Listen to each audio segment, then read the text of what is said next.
Kamitha Suchi, a second-year high school student in Class 2B, was summoned by Ms. Onagata Masami, his teacher, to discuss his career aspirations survey. Masami was puzzled because Kamitha had written Kabuto beetle as his future career. Kamitha explained that he wanted to catch these beetles and give them to children to make them happy. Masami pointed out that it meant Kamitha wanted to make people happy, to which Kamitha agreed, though he admitted he hadn't found his specific goal yet. Masami suggested he become a manga artist so he could create stories about Kabuto beetles, which she believed could be marketable. She even shared a detailed storyline idea featuring a male beetle, a female honeybee, and a locust as a rival. Her elaborate pitch left Kamitha confused about what to do next. During a break, Nanasaki Ikuo invited Kamitha to buy canned drinks. Ikuo expressed concern about Kamitha being called in by Masami for his survey. Knowing Kamitha's tendency to write something silly, Ikuo asked what he had written. Kamitha replied that after discussing it with Masami, he was starting to think about it more seriously. Ikuo asked if there was anything Kamitha wanted to pursue. Kamitha admitted that he wasn't even sure he could picture himself as a college student, let alone have any aspirations. Ikuo insisted Kamitha should figure out his future soon. Just then, Tatsuya Araki and his friends passed by. Araki's friends asked for his career advice, but Araki said he wasn't planning to go to college. They admired Araki's relaxed yet reliable demeanor.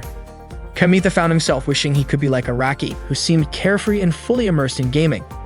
Ikuo mentioned that Araki would likely inherit his family's business and enjoy a fun summer break because of his popularity.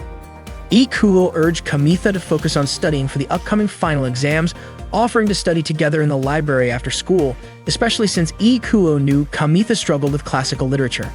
Meanwhile, in class, Tsuneki Takari asked Kikuchi Yuko what she had written on her future survey. Yuko said she wanted to be a housewife and raise children while working as an idol. Takedo Yukie doubted Yuko truly understood what it meant to be a housewife. For Yuko, it sounded delightful and she envisioned herself as an idol with children. Hikari teased that Yuko would only appeal to obsessive fans. Stretching her arms, Hikari almost hit Kamitha. She asked what was wrong with him, and Kamitha said he just wanted to sit down because she was using his desk. Hikari apologized but admitted she had deliberately sat there because she found Kamitha's nervous reaction amusing. Yuko reminded Hikari not to take out her frustrations on Kamitha just because she didn't want to lose to her sister in the Santa contest. Hikari denied it, saying she was only teasing Kamitha. Kamitha was relieved when the girls left his desk, though he found himself staring at the spot where Hikari had been sitting. Unfortunately, Yuko noticed his behavior, making him even more flustered. That evening, Kamitha played a game with his older sister, Kamitha Tomoe. They argued over the game rules, leading Tomoe to use some foul language. When Tomoe abruptly ended the game, Kamitha, who had set it up for her to enjoy a summer-themed activity, started cleaning up. Tomoe asked if Kamitha was doing okay with his final exams, recalling how their mother had scolded him for his midterm results. Kamitha said he had been thinking about his future, but hadn't figured it out yet, though he promised to try harder. Tomoe was happy to hear that and offered her support, assuring Kamitha that she would always be there for him.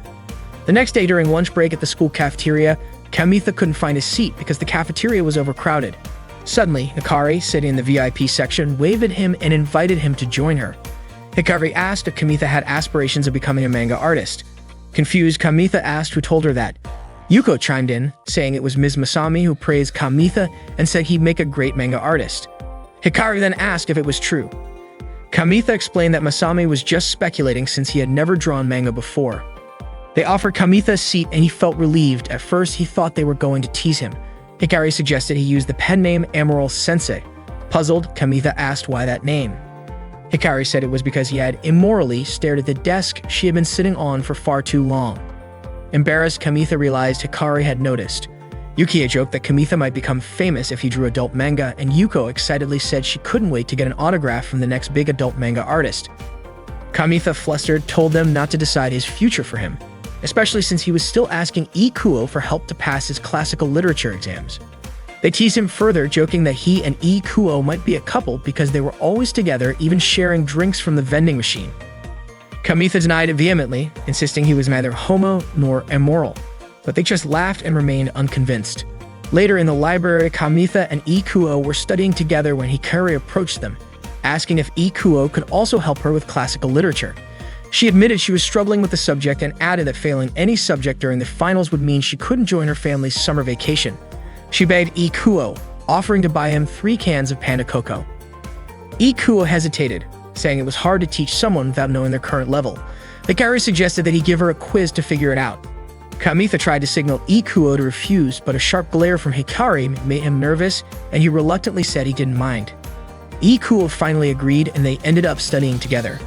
During gym class, the climbing club president and his friend were caught spying on Hikari as she played basketball.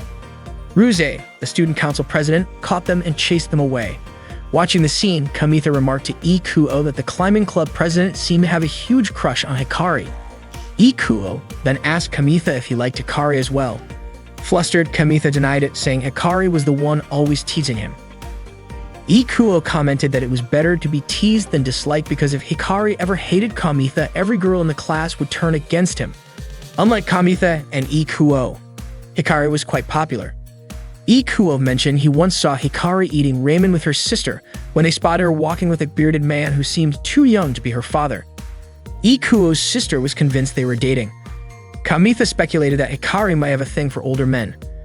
When Ikuo asked if Kamitha was upset, Kamitha replied that dating adults felt like an entirely different world. Trying to change the subject, he redirected their focus to studying at the library. Kamitha worked hard to prepare for his finals, studying both at the library and at home. Tomoe brought snacks to his room and expressed how proud she was of her younger brother's dedication. When finals week arrived, Kamitha managed to handle his exams well. The results were posted on the announcement board, and Kamitha earned a good rank, even beating Hikari and Yukie. Yuko comforted Yukie, saying she'd forget all about her test scores while swimming in the ocean. She then asked Kamitha if he could teach her sometime before leaving with Yukie. Ikuo noted that Hikari seemed to have passed all her subjects. Suddenly, Kyoko approached Kamitha, commenting on how popular he seemed among the girls. Kamitha dismissed the idea, explaining that he was only talking about test scores with his classmates. However, Kyoko remarked that such conversations never happened back in middle school, which left her impressed. Before she could say more, Makoto waved at Kyoko, and she left after telling Kamitha to help her study next time. Kamitha thanked Ikuo for helping him study. Ikuo mentioned that his cram school was organizing a summer seminar, a 2-week study retreat at a mountain resort, and invited Kamitha to join. Kamitha admitted he wanted to have fun for once, mentioning how long it had been since he hung out with Araki. Instead, he suggested that Ikuo join him for a day at the arcade in the neighboring town. Ikuo agreed, but encouraged Kamitha to at least consider the summer seminar. That day, Kamitha, Ikuo, and Araki went to the arcade to play. After finishing their games, they started talking about them. Ikuo mentioned that Araki seemed so laid back, unlike Miyame Toru, even though they were both taking the same tests. Araki said he would help with his family business and that he planned to go on a 3-day, 2-night trip with the part-time workers during the summer. Araki added that he actually wanted to take care of Usagi, but the second-year girls said they wouldn't go if Araki didn't join. Ikuo asked if those girls were his classmates, and Araki clarified that they were Yukie, Yuko, and Hikari. Kamitha and Ikuo were surprised, and just as Kamitha was about to say something, Ikuo stopped him. Araki then asked if they wanted to join the trip as well. Ikuo teased Kamitha, saying he was just jealous that Araki was also popular with the second-year girls. Araki seemed confused and reminded them that Kamitha should already know his preferences. He then went back into the arcade. Kamitha, still confused, remarked that Hikari already had a boyfriend but was going on a trip with another guy. Ikuo laughed, saying that Hikari probably used studying as an excuse to prepare for a group dating trip. Ikuo added that the dynamics of the girls in their class were important. What mattered was that if Araki didn't join the trip, the third-year guys would hold a grudge. Ikuo then followed Araki back into the arcade, while Kamitha decided to go home. On his way back, Kamitha noticed a new pastry shop and thought about buying some sweets for Tomoe another time. Then he saw Hikari working a part-time job with the bearded man Ikuo had mentioned before. Kamitha was surprised and thought Hikari was too young to be dating someone like that. He considered that if he tried harder, he might be able to get a girlfriend or two. But when his eyes fell on a less attractive girl nearby, he changed his mind. Watching Hikari work, Kamitha thought she was incredible and always seemed to be a few steps ahead of him. He didn't want to stay the same, so he called Ikuo and told him he'd join the summer seminar. That night, Kamitha was packing for the seminar when Tomoe knocked on his door, letting him know she finished using the bath. She commented on how much work it took to prepare for the seminar. Kamitha sighed and admitted he felt uneasy because it was a prestigious prep course with students from all over the country, and the only person he knew there was Ikuo. Tomoe reassured him, saying it was a chance to meet some cute girls from other schools. Kamitha blushed and said he wasn't going there to meet girls. Tomoe laughed and praised him for spending his summer vacation studying. She handed him a box of mushroom-shaped chocolates as a gift, which made Kamitha happy. He believed everything would go well as long as he had his favorite chocolate. He thanked Tomoe. Tomoe told him she had gone yukata shopping with Toru that day and had found the chocolates by chance. Kamitha asked if Tomoe planned to wear the yukata to the fireworks festival with Toru. He joked about not knowing who should be focusing on exams. Tomoe smiled and said she wanted to enjoy her final fireworks festival as a high schooler. That day, Kamitha and Ikuo boarded a bus to attend the summer seminar. They arrived at a lodge located in the mountains, where many high school students from various schools were already gathered. Kamitha noticed two girls chatting nearby, mentioning that the place even had a swimming pool. Ikuo reassured Kamitha that there were many students just like them, so Kamitha shouldn't worry about it being his first seminar. Kamitha felt confident that if he stayed motivated, he could catch up to the others. Ikuo was glad to see Kamitha's spirits lifted again. Kamitha believed it was the mushroom shake chocolates he ate on the bus that gave him energy. Suddenly, Kamitha spotted the shadow of a girl wearing a doTERRA, a type of Japanese winter coat, in the upstairs window. Ikuo dismissed the idea, saying there was no way someone would wear a doTERRA in the summer, but Kamitha was startled when the girl suddenly disappeared. Ikuo teased him, saying it might be the ghost of a test taker who had jumped to their death, a story often told at such seminars. Kamitha begged Ikuo to stop, fearing he wouldn't be able to sleep later. Just then, a staff member firmly instructed everyone to head to the conference room for an orientation about the facilities and schedule. The students filed into the room, but one boy tried to sneak out. The staff member quickly grabbed him and dragged him back in. Ikuo was surprised to learn that some students were forced to attend the seminar, and he jokingly warned Kamitha to keep a low profile. That night, Ikuo asked Kamitha how his placement test went. Kamitha admitted he ranked last because he had underestimated the difficulty, thinking it would only cover basic material. Meanwhile, Ikuo was placed in the elite class, alongside the girl they had seen earlier. Her score was far higher than Ikuo's, leading him to suspect she might be a top student from a prestigious school.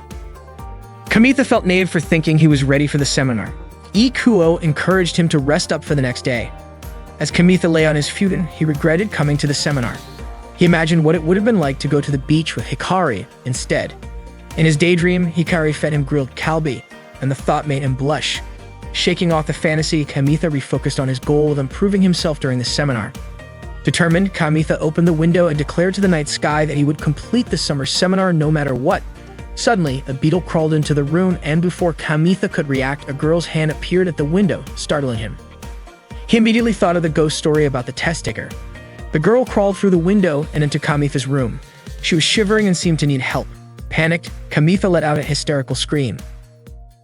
Kamitha was startled when a girl crawled into the window of his lodge room. He immediately remembered the ghost story about an exam taker who jumped. The girl was shivering and needed help, which made Kamitha scream hysterically. The girl turned out to be Hikari, who asked for a towel. Kamitha, still in shock, questioned if the Hikari before him was a ghost. Hikari sarcastically invited him to check her body to make sure. Hikari then asked why Kamitha was staying at the lodge. Kamitha replied by saying it was his room. Hikari clarified her question, asking why he was attending the summer seminar. Had he done something wrong? Kamitha explained that he came because Ikuo invited him. He then asked what happened to Hikari. Hikari revealed that she had been kidnapped in a car and brought to that place. Hearing the word kidnapped, Kamitha imagined Hikari tied up looking sensual. He quickly dismissed the inappropriate thought and asked who had kidnapped her. Hikari explained that it was her parents. They had caught her working a part-time job and decided to confine her during the summer break. She went on to say that when she told her parents about her plans to go on a group date trip with Yukie and Yuko, they got angry and dragged her to a hotel in the middle of the forest. Kamitha admitted he had suspected that Hikari had lied about her family vacation. Hikari retorted that no girl would openly share details about her love life, especially since there was no benefit in giving Kamitha a rundown of her summer plans. She looked annoyed. Kamitha realized that the more he pressed Hikari about it, the more irritated she became, like a cornered animal. He then asked if she was planning to leave the mountain dressed like that. Hikari replied that she was. She hadn't expected there to be no bus stops nearby, and her phone had been confiscated by her parents, so she had no choice but to wait for the rain to stop. She also shared how she had been chased by a wild deer, which made her scramble up the open window without thinking. Kamitha accidentally noticed her curvy figure and immediately apologized, saying he wasn't thinking anything inappropriate. At the same time, Hikari apologized for soaking Kamitha's chair. Suddenly, she sneezed. Kamitha handed her a tissue and suggested she change her clothes before catching a cold. Unfortunately, all of Hikari's clothes were wet. She complained that her parents had replaced her BBQ grill with textbooks. Kamitha unintentionally glanced at Hikari's chest, which she noticed, startling him. Hikari mentioned again that all her clothes were soaking wet, prompting Kamitha to suggest borrowing some from the nearby girls. Hikari assumed Kamitha was there with female friends, but he clarified that he wasn't. She admitted that she was more afraid of the police than ghosts in that place. In other words, if a guy showed up in the middle of the night asking to borrow a girl's clothes, she'd probably call the cops. Hikari then asked to borrow Kamitha's clothes. She measured his size by patting his backside and comparing it to hers, concluding that their sizes were similar. She borrowed his gym clothes until hers dried. Kamitha warned her that his gym clothes were sweaty. Hikari sniffed them and said they didn't smell that bad. Kamitha panicked as Hikari sniffed his clothes but allowed her to borrow them. Hikari thanked him and left the room. Kamitha still couldn't believe she walked out with his gym clothes. He even wondered if she'd wear her underwear underneath them. That night, Kamitha dreamed of Hikari repeatedly sniffing him. The next morning, Kamitha was still puzzled about why he had such a strange dream. He entered his basic class, doubting that Hikari would be there. He didn't recognize any of the students in the class, making it difficult to blend in with the situation. During lunch break, Kamitha ran into Ikuo and told him about what had happened the night before. He mentioned that it had left him restless, making it hard to get a good night's sleep. Ikuo was equally surprised to learn that Hikari was attending the summer seminar. Apparently, she wasn't in either the basic or elite class. Out of the blue, Hikari approached Kamitha and Ikuo, greeting them with her usual cheerful tone. They ended up sitting at the same table. Her new friend was Yoshida Mako. Hikari and Makoto were in what they jokingly referred to as the grade recovery class, a special class created just for the two of them.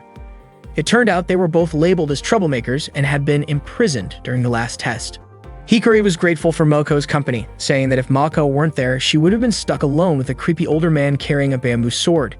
Ikuo chimed in, questioning why that instructor insisted on such an outdated look, pointing out that people like that were not well received these days. Mako suggested that maybe the instructor dressed that way to appear intimidating. Ikuo dismissed the idea, saying the outfit was simply over the top. Mako speculated that the instructor might actually be a nice guy, but Hikari disagreed.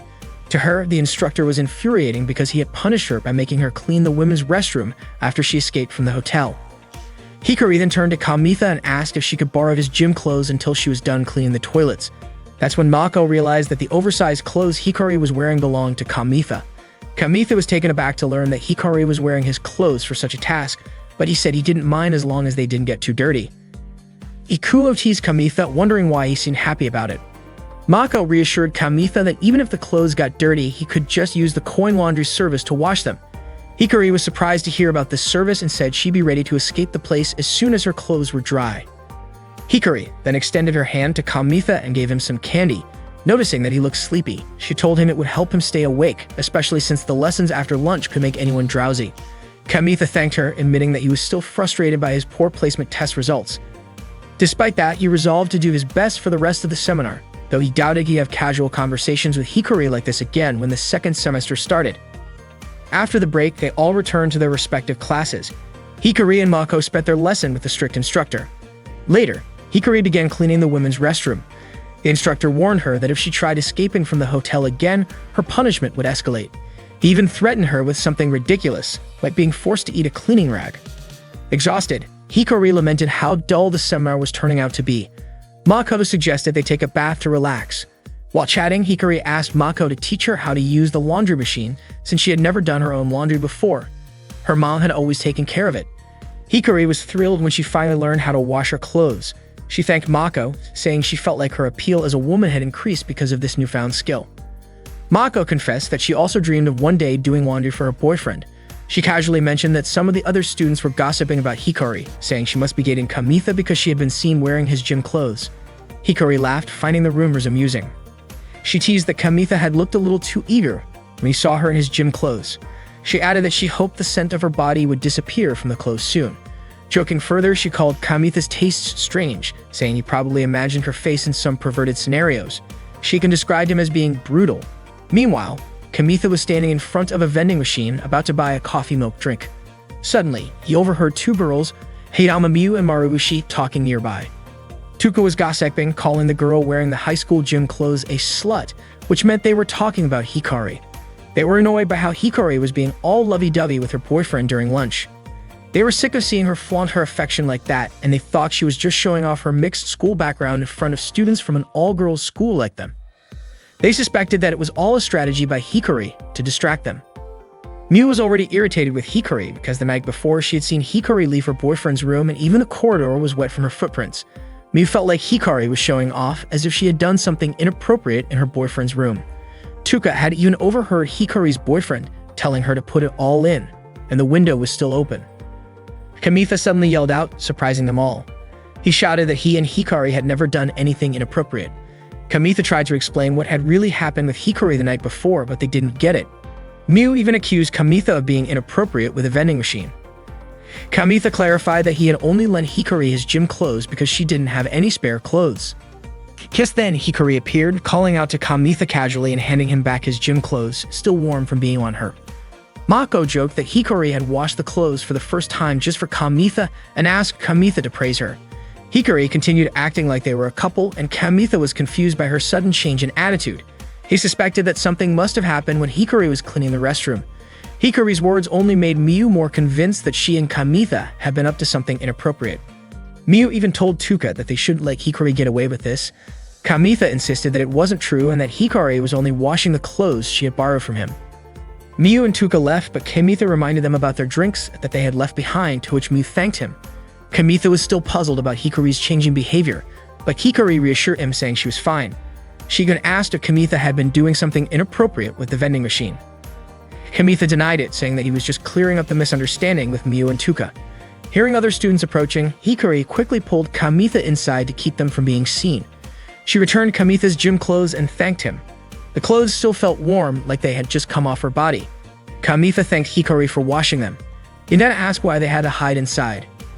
Hikari explained that she didn't want Kamitha to get caught up in any weird rumors because of her. She figured people would gossip about her washing Kamitha's clothes, and rumors about them being inappropriate in a room together were ideal. According to Hikari, it was probably just stress from studying too much. Kamitha couldn't believe that people thought he and Hikari were a couple involved in something inappropriate. Hikari laughed, admitting that she had played around with Malko's misunderstanding earlier with her strange comments. Hikari felt bad that Kamitha was getting dragged into all of this because of her. Kamitha asked if it was true that Hikari had never done her own laundry before, and she confirmed that it was. He also asked if she ever did any housework. Hikari admitted that sometimes she made snacks in the middle of the night. Kamitha mentioned that his older sister also sometimes made him snacks. Hikari proudly said that she had confidence in her cooking skills, but it seemed like Kamitha didn't believe her. Hikari got a little annoyed and promised to prove it by making Kamitha a snack that very night. She said she would go find the ingredients later. She also needed to borrow Kamitha's clothes again because she didn't have an apron, and the clothes she was wearing were risky. They got splashed with hot oil. With that, she hurried off. Kamitha was still surprised by how Hikari, who had seemed so down the day before, was now so full of energy. It seemed that no matter the situation, she always managed to enjoy herself. That night, Hikari made some snacks and Mako kept her company while she cooked. The snacks were ready and Hikari had made Spanish omelets, a recipe she had learned from her part-time job. Ikuo asked about the tools and ingredients Hikari used. While cutting the omelet, Hikari explained that Melko had a good relationship with the cafeteria aunt, and whenever Melko wanted to make a midnight snack, the aunt would immediately give her the tools and ingredients she needed. Hikari said Melko was the type of person everyone loved. Kamitha was really happy since this was the first time a girl had made food for him, especially a girl like Hikari. They all enjoyed the snack together. Mako loved the taste and was glad she didn't eat too much for dinner. Kamitha liked the texture, and Ikuo commented that the snack had garlic, which was perfect for men. Hikari felt happy that they liked her cooking, especially since it was the first time she had made food for others. Kamitha had felt relieved ever since the summer seminar and was even impressed by Hikari's cooking skills. Mako, however, brought up the calorie count, but for Hikari, a most important thing was that the food tasted good. She didn't worry about calories as long as she exercised every day. Mako teased Kamitha, saying that it was like he already had a wife, with clothes being washed and meals being cooked for him. Hearing that, Kamitha almost choked. Ikuo offered him a drink, and Hikari asked Kamitha if he was planning to get married. Kamitha choked again, and Hikari patted his back. Ikuo remarked that Kamitha was overreacting, and that was why Hikari loved teasing him. Kamitha told Hikari to go to her room and offered to do the dishes for her, but Hikari told him just to keep an eye on things. Kamitha explained that if no one came, he would feel guilty because Hikari had done everything, from the ingredients to the washing up. Hikari replied that she was used to doing the dishes at her job, and she had planned to thank Kamitha before leaving the place. Hikari still intended to leave the hotel because, aside from not being interested, there were many things she hadn't brought with her. Kamitha then told her to wear the clothes that showed her belly button. Hikari asked if Kamitha liked belly buttons, and Kamitha admitted he did, especially hers, which was very cute. Hikari thanked him, but she felt like she looked like a mischievous child in the summer heat. Kamitha told her that he would continue lending her clothes, but he asked Hikari to stop doing such dangerous things like running away from the hotel, which was as dangerous as being chased by a wild deer that night. Hikari didn't want to trouble Kamitha, and she said it wasn't his problem. But Kamitha replied that it clearly was his problem because he was worried about her to the point that he couldn't focus on his studies. He also said he wouldn't let her just leave. Upon hearing this, Hikari turned around and called Kamitha's name. The scene seemed like it was about to turn romantic, but instead, Hikari simply handed Kamitha the plate and asked him to return it. She mentioned that since the weather was getting worse, she would stay and study a little longer. Kamitha smiled and wished her good night before heading off to return the plate. The summer seminar had been going on for a week, and Kamitha had gotten used to life at the hotel. Hikari suddenly touched Kamitha, surprising him and making the whole class turn to look at them. Kamitha asked Hikari what she wanted. Hikari said that starting that day, she and Mako would be joining the beginner class. Mako added that if they worked hard, it was definitely possible. Hikari leaned in and whispered something to Kamitha, but all the students were still staring at them. The students teased that Hikari and Kamitha were flirting in class and suggested they should study together in their room instead. Someone even joked that they wished Hikari would visit their room too. Kamitha told Hikari to ignore the comments, but Hikari unzipped her jacket and complained that the air conditioning in the room wasn't cold enough. Mako, shocked, pointed out Hikari's chest size and compared it to her own. Embarrassed, Kamitha quickly covered Hikari's chest with a book and pretended to ask her about solving the problem. Kamitha approached Hikari by the pool. Hikari asked if Kamitha had always been like that in class. Kamitha admitted he had felt offended at first too. Hikari said she felt like it was the end of the world when she first joined the class. Kamitha explained that everyone was studying hard to achieve their goals. Hikari said she felt different from everyone else in the class, but Kamitha joked that maybe she could act normally if her attractiveness wasn't so overwhelming. Kamitha suggested that Hikari would be fine as long as she didn't talk to him too much during class. Hikari said if that were the case, she wouldn't talk to him at all anymore. Kamitha laughed and Hikari asked why he joined the summer seminar. Did he have a goal too? Kamitha couldn't answer. Hikari said that studying hard and going to university wasn't such a bad idea, then invited Kamitha to return to class. The day's lessons went smoothly. That night, Kamitha studied in his room while eating instant cup noodles. He remembered Hikari's question from earlier and thought about how he couldn't tell her that he joined the summer seminar to change himself and that her teasing was making things harder. Suddenly, he heard a noise in the hallway. When Kamitha opened the door, he was shocked to see Hikari standing there. Hikari greeted him with a playful good evening in a cat-like voice. Kamitha told her to knock normally next time because he thought she was a ghost. Hikari insisted she wasn't a ghost. She was a cat at that moment. Kamitha asked why Hikari came to his room so late. Hikari said she was bored, so she came to Kamitha's room. Kamitha was confused, reminding her that earlier she said she wouldn't talk to him. Hikari explained that she didn't bring her phone and felt bored. She walked into Kamitha's room without hesitation, saying she wanted to chat to relax after the stressful day. Kamitha checked the hallway and quickly shut the door. He told Hikari that he was preparing for tomorrow's class, but Hikari noticed his empty ramen cup and said she wanted some. Kamitha apologized, saying he didn't have any left, just the leftover broth. Hikari happily drank the broth, surprising Kamitha. Kamitha couldn't believe Hikari was in his room, wearing her gym clothes and drinking his leftover ramen broth. He said he needed to focus on studying, but Hikari stared at him, making him uneasy. She teased him, saying he wasn't good at concentrating. Kamitha asked why she didn't visit Mako's room instead. Hikari had already been there. The door was open, but the room was pitch black and it seemed she had fallen asleep. Kamitha remarked that Moako was a careless girl, but Hikari suggested that maybe Moako couldn't handle the air conditioning and left the door open to sleep. Hikari then asked Kamitha if he wanted to sneak into Mako's room. Kamitha was shocked, his face turning red, which Hikari found amusing. She commented on how cute Kamitha looked. Kamitha asked if Hikari was really okay just relaxing while everyone else was studying hard in their rooms, getting farther ahead of her. Hikari, however, wasn't the type to compare herself to others. Kamitha resumed his studies while Hikari decided to join him, picking up a textbook and lying on Kamitha's bed. Kamitha's eyes wandered to Hikari's feet, which were swinging playfully above his bed. He couldn't believe there was a girl in his room and quickly tried to refocus on his studies. Suddenly, his pen slipped from his hand and fell to the floor. When Kamitha bent down to retrieve it, he started to feel restless, struggling with thoughts he couldn't control. Out of nowhere, Hikari complained about how boring everything was. She wished she could go on a beach group date instead of being stuck in the summer seminar. She talked about wanting to see the harbor tower, play with fireworks on the beach, and be flirted with by handsome guys. She asked Kamitha if he didn't think that sounded fun. Hikari then added that she wanted to wear a bikini at the beach. Kamitha admitted that Hikari would definitely look sexy in a bikini.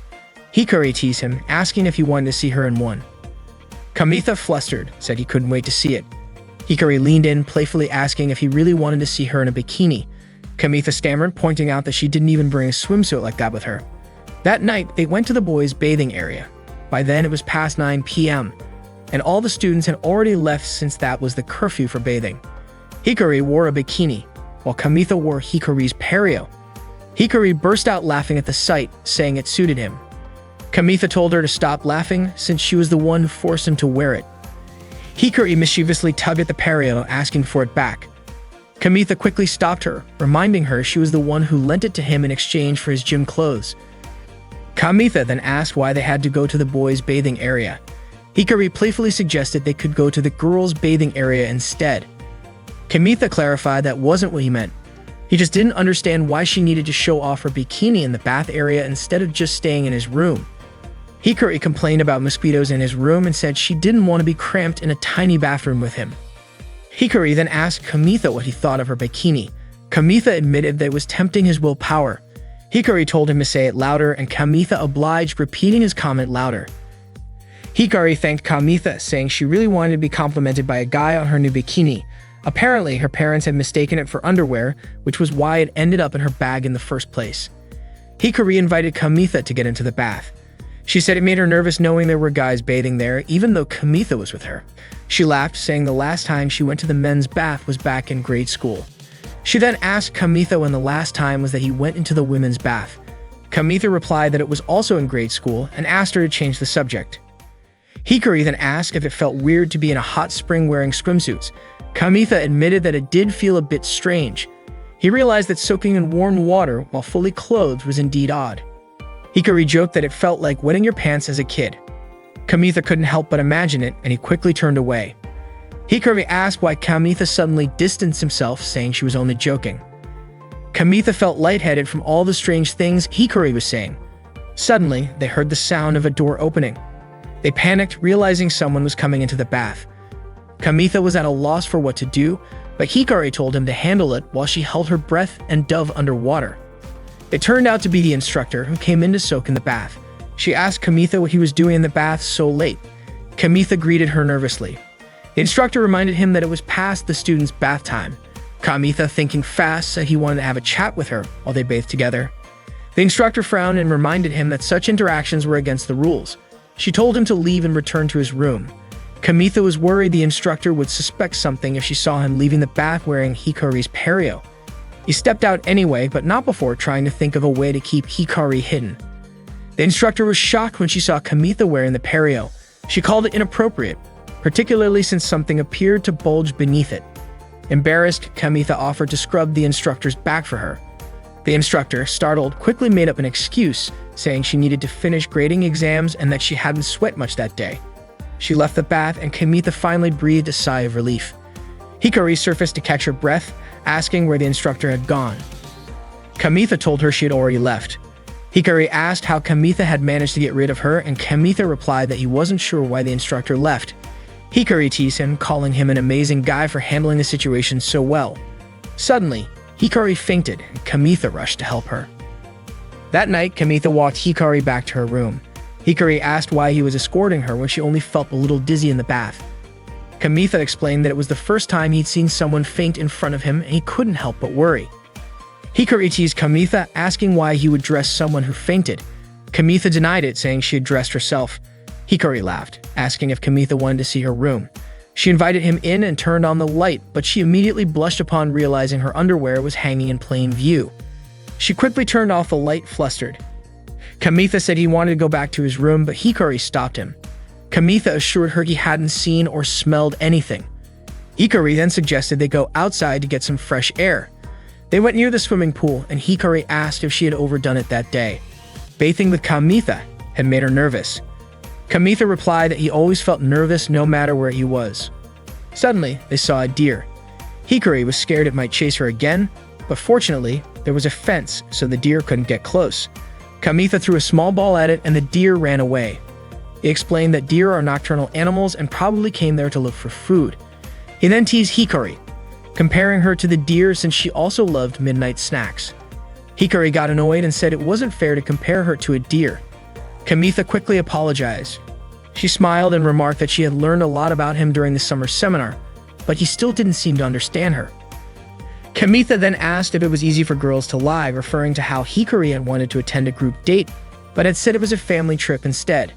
Hikari argued that it wasn't a lie since she might actually go on a family trip when she has a family in the future.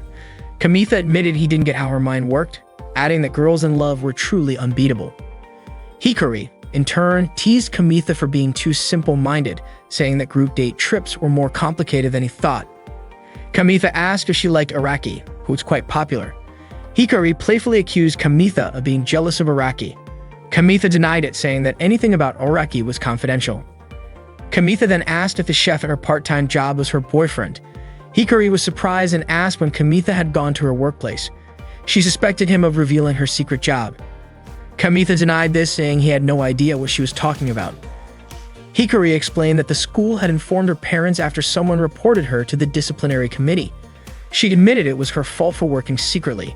Kamitha mentioned seeing her talking with the chef.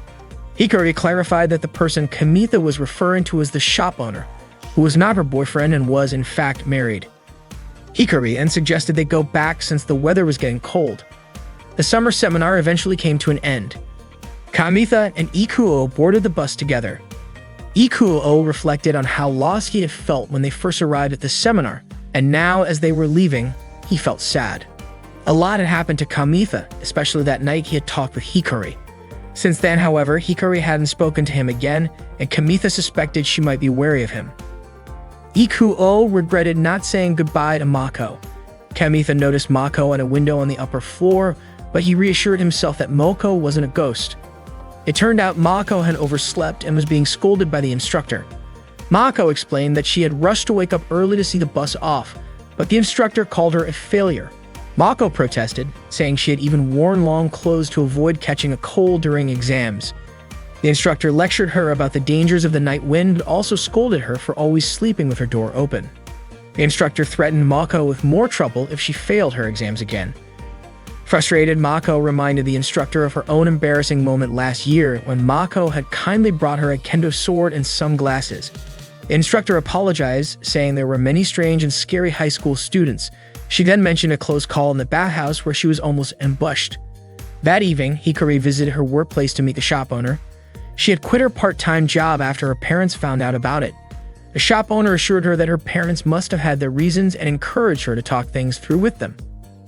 Hikari had come to the shop to seek advice from the owner. That night, she got her phone back and called Yukie to tell her everything that had happened. Yukie asked if there were any cute guys at the summer seminar, but Hikari said that everyone there was too focused on studying and had a serious vibe. Yukie teased her, asking if Hikari liked anyone there. Hikari, annoyed, said that the only things worth mentioning there were an old man with a kendo sword and a deer. She then asked about Yukie's vacation, but Yukie said it had been nothing special. When Hikari checked her phone, she found a ton of missed calls in her call log. The next day, Kamitha headed to school with Kyoko. She commented that if Kamitha's skin got a little tanned, he'd probably become more popular. However, Kamitha thought girls preferred guys with fairer skin. Kyoko expressed concern about Kamitha isolating himself after the summer seminar. She said he shouldn't waste his precious vacation time and suggested that he should have gone to the city to flirt with girls, offering to help him out with that. As they walked, Kamitha noticed Hikari staring at Araki, who was walking with Yukie. He found it odd, wondering when Araki had become close with Yukie. Kamitha couldn't shake off the feeling that Hikari was still suspicious of him for leaking her secret. The new school semester had started, but Kamitha was feeling down because Hikari had been ignoring him. At the vending machine, Ikuo approached Kamitha looking unusually cheerful.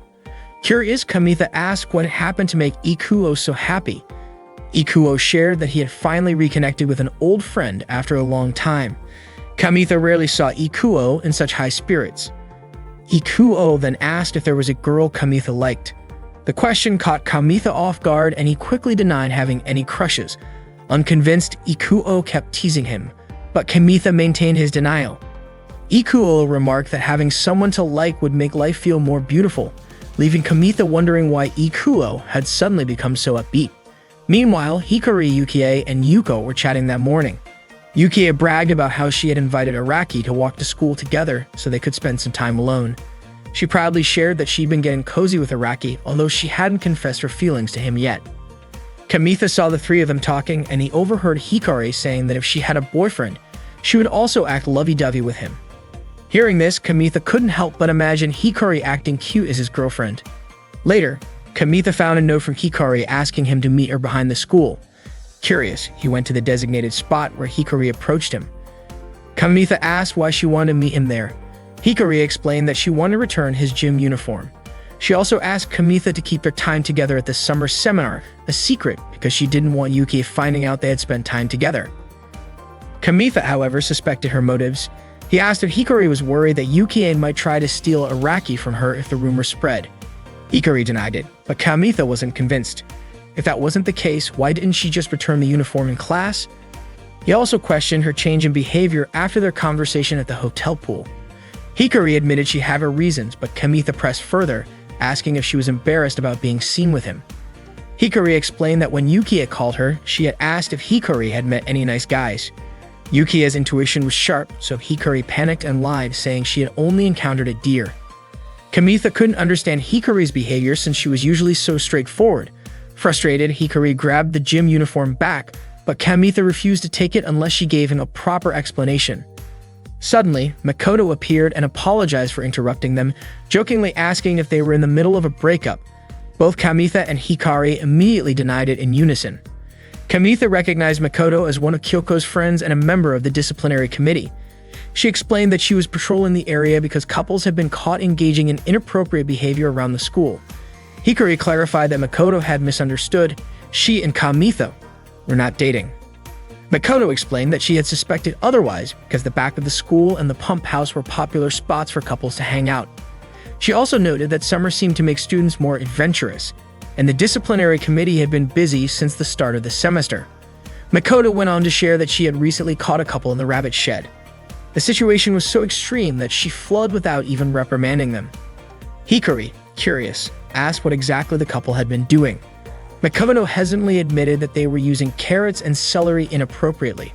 Both Hikari and Kamitha were shocked. Changing the subject, Makoto mentioned that before summer break, the disciplinary committee had received a report about a student working a part-time job. Kamitha asked if the job was at a Spanish bar, but Makoto refused to reveal any details. Hikari then threatened to report Makoto to her supervisor if she didn't perform her duties properly. Under pressure, Makoto reluctantly admitted that the part-time job was indeed at a bar, though she didn't know the specifics. Hikari invited Kamitha to leave with her, and as they walked away, Makoto shouted after them, begging them to keep her involvement a secret. Hikari and Kamitha hurried to the rabbit shed, where they caught Yukie and Araki together. Hikari asked Yukie to talk with her, while Kamitha questioned what Araki was doing there. Araki nonchalantly replied that he and Yukie were playing around with the rabbits, and Yukie was even planning to feed him a carrot mouth-to-mouth. Yukie commented that Hikari didn't know how to read the room. Before leaving, Araki teased Kamitha, saying he seemed to have two girls vying for him. After Araki left, Yukie asked Kamitha if he was close to Araki. Kamitha explained that they had been friends since middle school. Hikari then confronted Yukie, asking why she had reported her to the disciplinary committee. Yukie finally admitted that she had been caught. Hikari clarified that she wasn't trying to blame Yukie. It was true she had broken the rules by secretly working, but she wanted to understand why Yukie had gone as far as to report her. Yukie confessed that she suspected Araki liked Hikari. Because of that, she felt Hikari would interfere with her attempts to get closer to Araki. Yukie explained that she had found out about Hikari's part-time job when she happened to see her working at a new bakery she visited. Knowing how strict Hikari's parents were, Yukie reported her in hopes of ruining Hikari's chances of going on the group date trip.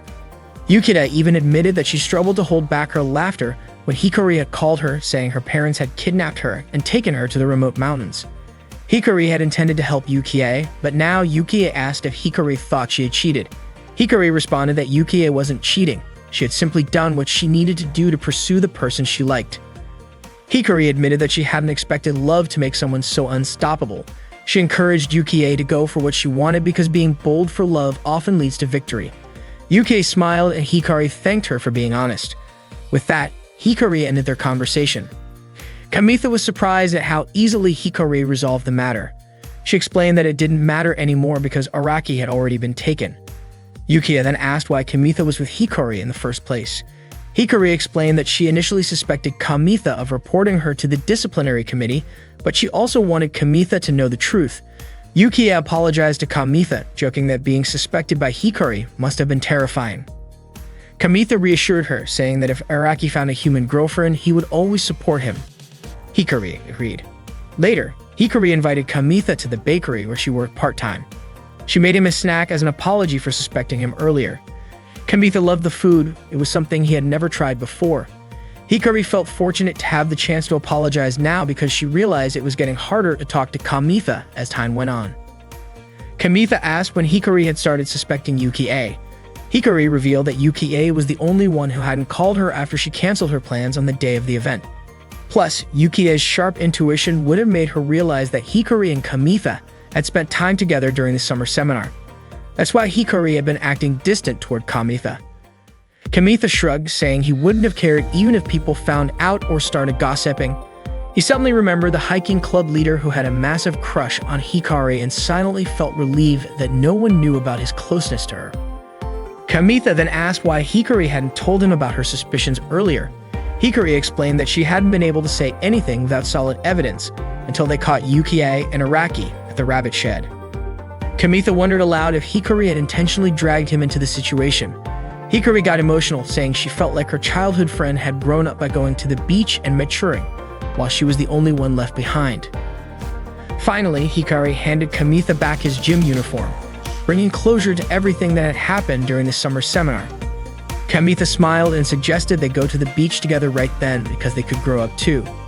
That evening, they went to the beach together. It had been a long time since Hikari had smelled the salty sea air. They saw a large dog playing nearby and Hikari was eager to join in.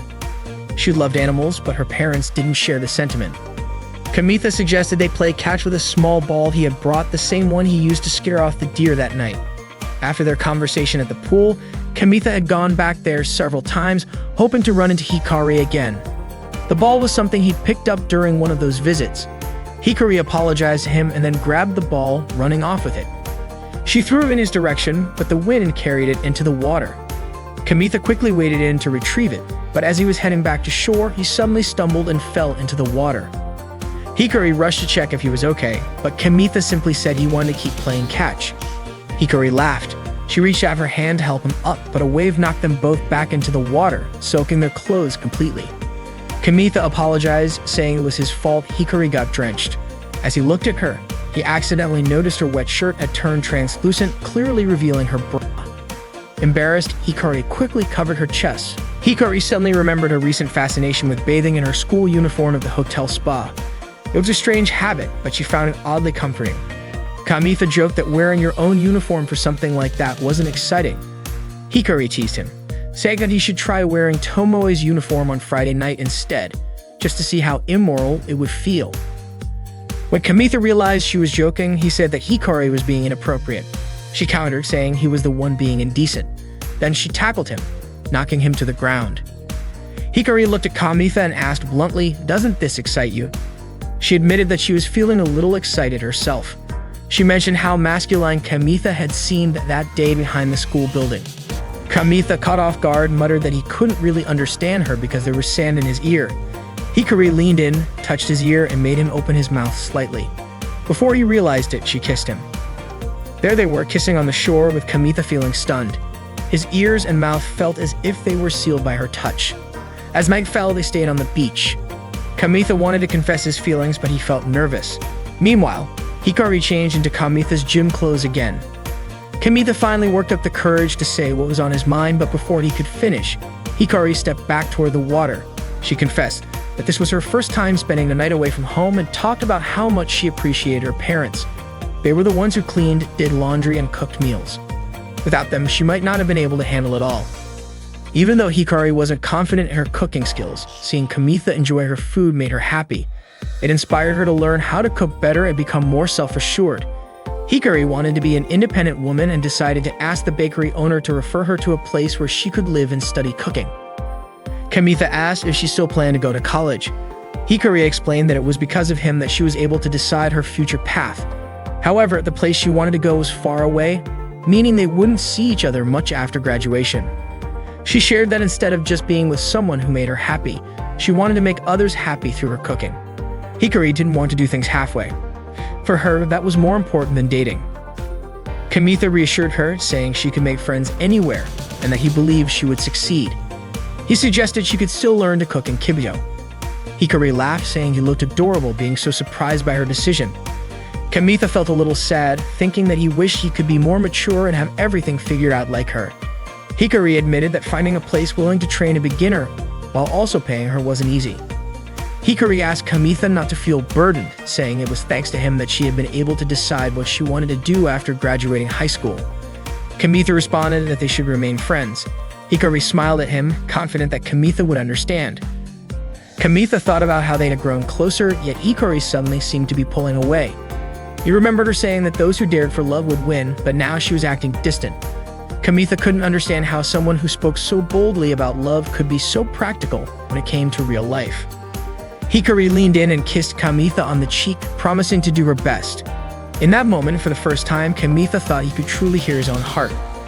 One day, Yuki had decided to break up with Araki because every time they played house, she was always assigned the role of the baby. Araki, on the other hand, only cared about his rabbit playing the role of the mother. After the breakup, Yukie immediately reconciled with Hikari. Kamitha wasn't even sure if the reason behind the breakup would ever come to light. Although Kamitha and Hikari exchanged email addresses, he hadn't received a single message from her yet. Kamitha studied with Ikuo at the library. Ikuo noticed something different about him, but Kamitha avoided talking about it. Kamitha never confessed his feelings to Hikari that night, even though he thought they had grown closer since the summer seminar. No matter how many times Kamitha tried to approach her, Hikari seemed to distance herself even more. Eventually, Kamitha decided on his future career path. 5 years passed. Kamitha was now a nutritionist student and worked part-time at the cafe where Hikari had once worked. That day, the cafe owner asked Kamitha if he had received a job offer from a food industry company in town, saying it meant he was one step closer to becoming a certified nutritionist. Kamitha replied that his future still felt far off because he wasn't yet professional. The cafe owner then asked if Kamitha knew anyone in the food business besides himself. Kamitha admitted that he did, explaining that this was why he had kept his desire to become a nutritionist a secret. The owner revealed that he was expecting a baby soon, meaning he would be spending less time at the cafe. He added that he had found someone to help Kamitha. This person had once worked odd jobs at the cafe and had returned from their studies in Spain. They were now a specialist in dishes like omelets and venison. The owner said the person would arrive after lunch. Not long after, a young woman walked into the cafe and greeted Kamitha. It was Hikari.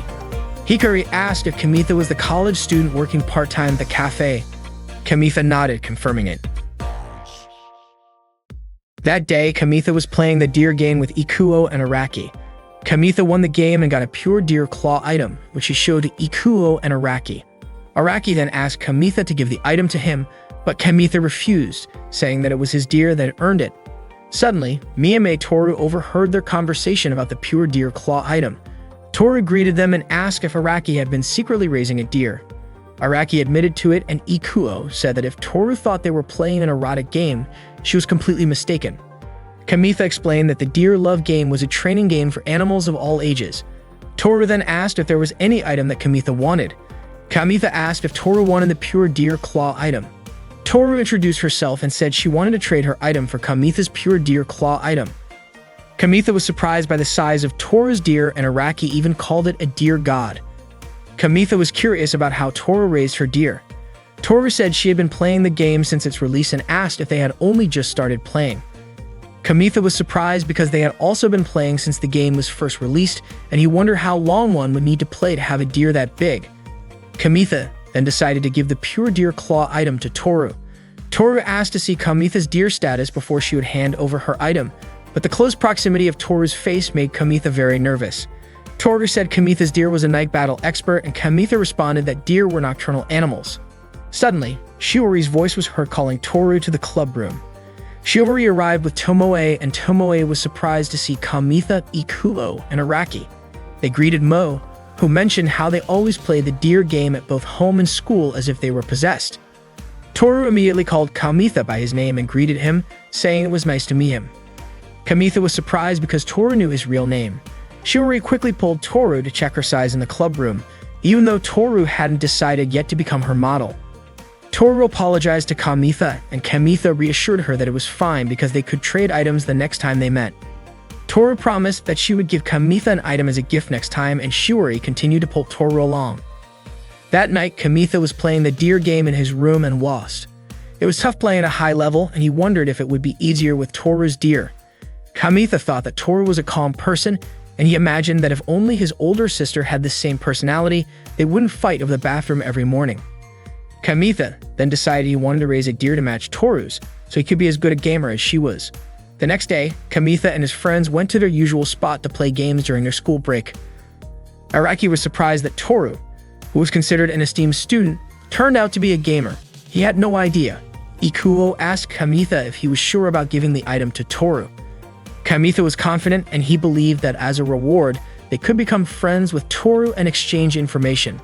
Even after seeing Toru's huge deer, Kamitha wasn't going to back out, and as a gamer, he wanted to show his determination. They were all shocked to see Toru lying on the bench where they usually played games. Toru had purposely come to that spot to give Kamitha an item as a thank you for his kindness and invited him to play again. After school, the four of them went to a karaoke place. Araki suggested they go there when Kamitha said they needed to find a more suitable place to exchange items. Toru wanted to sing first. Ikuo whispered to Kamitha, commenting on how Toru was singing even though they had come to exchange items. Kamitha said it was fine since they were at a karaoke place. Ikuo felt uneasy because all he and Kamitha knew were cartoon songs and game soundtracks. However, they were both surprised when Toru sang a song from the Inago Mask soundtrack and even mimicked the opening dance moves. Meanwhile, Shiori and Tomoe went to a cafe, and Shiori told Tomoe that Toru had given Kamitha an item she had made herself. Tomoe was sure that Toru must have stayed up late making it because Toru looked really sleepy that day. The waitress brought them drinks, and it turned out the waitress was Hikari, who was working part-time. Hikari didn't expect Tomoe, the Miss Santa, to show up at the cafe where she worked. She really wanted to talk to her, but she had to keep her part-time job a secret. After Toru finished singing the Inago Mask song, Araki said it was time to exchange items. However, Toru asked for a short break. She passed by Kamitha and Ikuo, who were sitting. Kamitha felt nervous when Toru walked past him and sat next to him. Seeing Kamitha enjoying his pudding a la mode, Toru asked if he liked that dessert. Kamitha said that he actually liked sweet foods.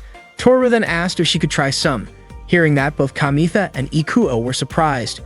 Ikuo quickly said that it was almost like a kiss, but handed Toru the pudding that was still intact. Toru said she wouldn't mind if only she was the one singing. Kamitha responded that they all knew cartoon songs, so they joined in and sing too. Toru explained that she had prepared equipment for the night battle along with a bonus feature to determine the enemy's location. Kamitha was very happy because the item matched his deer's abilities, and he thanked her. Araki asked if Toru liked multiplayer games. Toru asked why Araki was asking that. Araki replied that it was because her night vision goggles would shine brightly during a duel. Toru said that most of the games she liked were multiplayer. Kamitha said that they also enjoyed multiplayer games. Araki again suggested they play together the newly launched Mirusu game. Kamitha asked if Toru wanted to play that game with them. Toru said she had already pre-ordered it. Over time, they got closer, and they went together to buy the game to play together. They started playing the game and created their characters. Kamitha chose a bear, and Ikuo asked why Kamitha wasn't using any equipment. Kamitha guessed that the high starting parameters must be the specialization of the bear. Toru used a rabbit character, and Kamitha thought her slim physique really represented Toru's image. The game began, and they agreed to start in the forest as their initial arena. When the game started, Kamitha couldn't see the others. The area he was in didn't show his friends' characters. Toru said a rabbit character was walking on a bridge. It was so hard to meet even friends in that game, let alone enemies. The image displayed in Araki's game showed Toru's rabbit character's backside as it walked. Apparently, Araki's fox kept pushing the rabbit, and they both fell off the bridge. Both the rabbit and the fox died in the game. Toru asked Araki to adjust the camera placement correctly. Araki realized that his fox character had died. Kamitha's bear character suddenly died as well. Ikuo's shooter character was immediately attacked by enemies and died too. They all lost, but they were so excited because the game was really fun. Ikuo then asked if Toru's character had the ability to detect enemies, but it turned out that Araki's character had that ability. Kamitha asked if that game wasn't Toru's favorite, and Toru said the game was really fun. The next day in the girls' changing room, Toru was changing into her sportswear with Tomoe and Shiori. Shiori praised Toru for being good at any sport and said that if she joined any extracurricular activity, she would definitely be made a regular player. However, Toru wasn't interested in extracurriculars. She just wanted to play games. Tomoe asked about the game Toru had been playing with Kamitha since last week. Toru said that playing with other kids reminded her of her middle school days because lately she had always played games alone. Shiori agreed that those memories were important and then suggested that Toru become a model at COMIMA. Toru mentioned that she had been playing the Mariusa game because she heard Shiori say her game character was cute, so she pre-ordered it. She didn't expect to be able to play with friends. Toru also mentioned that Kamitha said the same thing as Shiori, that the rabbit character represented her image very well. Shiori then said that she had already decided to sew the costume and that Toru would be the mascot. Shiori was confident that with the rabbit costume, Toru would become famous. Toru admitted that COMIMA sounded fun, but she didn't want anyone she knew to see her cosplaying. Shiori questioned who exactly Toru didn't want to be seen by at COMIMA. Toru quickly changed the subject, saying that Tomoe had lost some weight. After school, Kamitha, Ikuo, Araki, and Toru played games together. Ikuo's character managed to defeat an enemy and got a new item, a rabbit ring which increased critical hit power and evasion by 30%. The ring could be considered a vitality booster. Ikuo decided to give the rabbit ring to Toru's character, as it would be more effective for a rabbit character to wear it. Toru thanked him and said she would get a lot of critical kills. Toru then asked if Kamitha wanted the rabbit item too. Kamitha said it was fine because he hadn't really thought about it. Toru showed him a rabbit keychain she made herself, giving it to Kamitha. She had made it because she really liked the character. Araki even said he wanted one too. Kamitha quickly took it and imagined Toru cosplaying as the rabbit character. That day, they went to the game center. Araki played the claw machine, aiming for a rabbit character doll. He almost got it, but ended up with a plaster hand, which he gave to Kamitha. Araki then tried again. Kamitha noticed Toru was looking at the Gusgold game, and it turned out that Toru used to play it a lot with her friends in middle school. Kamitha said that there were often weekly duels held at that place, and many famous gamers would come in the evening. Toru said she preferred not to duel and mostly played Gusgold when she was in her third year of middle school. Kamitha invited Toru to play together. It turned out there were two elementary school kids who had been watching them for a while. Toru and Kamitha started playing the game. Kamitha said that Toru's targeting was unstable, probably because she hadn't played it in a while. Toru wasn't worried about it, saying she would get used to it over time. Kamitha promised to help her. Before long, they were challenged by the two elementary school kids. Kamitha didn't take them seriously, thinking that they were just two little kids playing. However, it turned out that these two elementary school kids were pretty good. Their names were Wataru and Takeshi. The game began, and Wataru successfully captured Kamitha. Wataru then said that Kamitha and Toru as a couple were ruining the view and arrogantly claimed they would definitely win. Toru told Kamitha to stay quiet. Meanwhile, Takeshi kept shooting at Toru, but she managed to dodge his shots. Toru took cover behind Wataru, who was still capturing Kamitha while Takeshi prepared to shoot at them. Kamitha wondered how it was possible that Takeshi's shots didn't hit Wataru. Wataru then asked if Takeshi had betrayed him. Toru quickly kicked Wataru and pushed him toward Takeshi, causing Kamitha to be pushed as well. Once he broke free from Wataru, he immediately started shooting at both of them. Wataru and Takeshi tried to rush Kamitha, but Toru arrived just in time and destroyed their robot bodies. The game ended, and the two elementary school kids were finally defeated. Kamitha joked, asking if they were holding back just because they were fighting against girls. He then gave the rabbit keychain to them. Kamitha told them about a crane game that was popular among high school students. The two kids left, saying that next time they wouldn't lose. Kamitha mentioned to Toru that he felt sorry for the two elementary school kids for losing. Toru, however, said that when she was in grade school, she had been treated even worse. Kamitha found it extreme when Toru kicked the dead robot bodies, saying that if she kept doing that, she might never get any more enemies. Kamitha also apologized for giving the rabbit keychain Toru made to the elementary school kids, but Toru reassured him, saying it was fine and not to worry about it. Kamitha complimented Toru for getting a headshot earlier, but Toru admitted she was nervous when she remembered getting the headshot. She hadn't expected to win while playing Guskull after so long, and it was all thanks to Kamitha. Toru promised to stop kicking the dead robot bodies and then asked Kamitha to be her partner in Guskull. Araki and Ikuo brought over some stuffed toys they had won from the claw machine. Kamitha mentioned that he had just played Guskull with Toru. Toru said she was happy because after such a long time without playing, she felt like playing with Kamitha made her stronger.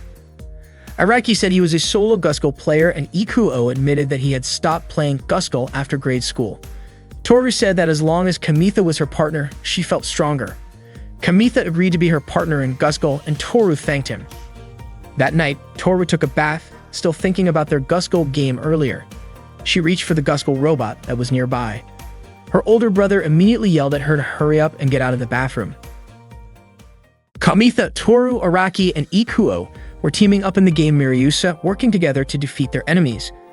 We laid out the strategy. The rabbit would act as bait, the shooter would target the enemy's arms and legs, and when the enemy's neckties glowed, Araki's fox would cast a spell on Kamitha's bear, initiating a rolling attack. Following this plan, they successfully took down the enemy boss. Toru worked on how strong the boss was. Ikuo noted that if Toru hadn't known the boss's strength, it might have been twice as troublesome.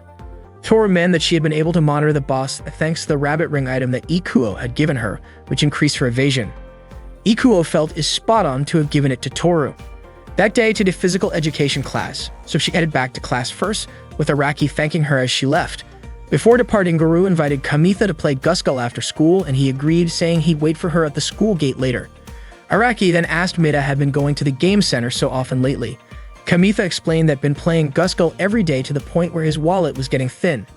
Ikuo commented that due together in the game made it end quickly. Araki suggested that maybe Mida wasn't interested in other games and proposed they play something that didn't cost much. Kamitha agreed and asked if he knew of a game center that offered Game Grabbed. Ikuo mentioned that it wasn't tillable in Kibito, so Kamitha would need to find a substitute game as his partner. Kamitha then asked if Ikuo would with him. Ikuo replied that he'd been playing a lot lately and wanted to study at home that day. At the game center, Kamitha tried Toru to play another game. He suggested they try the bus stop game and explain how to score points. However, Toru didn't seem interested and to play Guskull instead. At that time, Toru played Guskull with Iku, her partner. Araki was surprised that they won, even though it was their first time teaming up. Ikuo was worried because Toru's playstyle, one-handed victory, could cause problems. Toru was indeed skilled, but it might make others like her. When their opponents lost, they immediately approached Toru, making Kamitha very concerned for her. Fortunately, the opponents just gave Toru a thumbs to Kamitha. This situation was more worrisome than Toriling in the game. Kamitha overheard Kyoko and Makoto discussing their foe approach and greeted them. Suddenly, Makoto was startled and tried to hide. Kyoko introduced Makoto to Kamitha, mentioning that she was on disciplinary committee at school. Makoto was upset that Kyoko had revealed this. Kamitha remarked it wouldn't be good if Ruise, the head of the disciplinary committee, found out, but Kyoko assured him that Kamitha would keep it a secret.